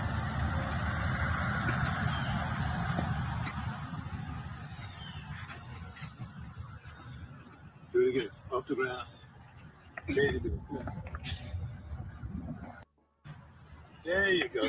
No, you got. I am here to tell you, brothers, we are not criminals by birth, perennial rapists, incapable intellects, man-children, sperm donors, child support wellsprings, success objects, walking phalluses, ATM machines, lottery tickets, unintelligent henchmen, valueless assassins, pro bono mercenaries, unpaid bodyguards, interchangeable stepfathers, child discipline proxies, unpaid repairmen, workhorses, emotional tampons, or any other socially accepted dehumanizing stereotype. We are thinkers, inventors, innovators, leaders, fathers, and men.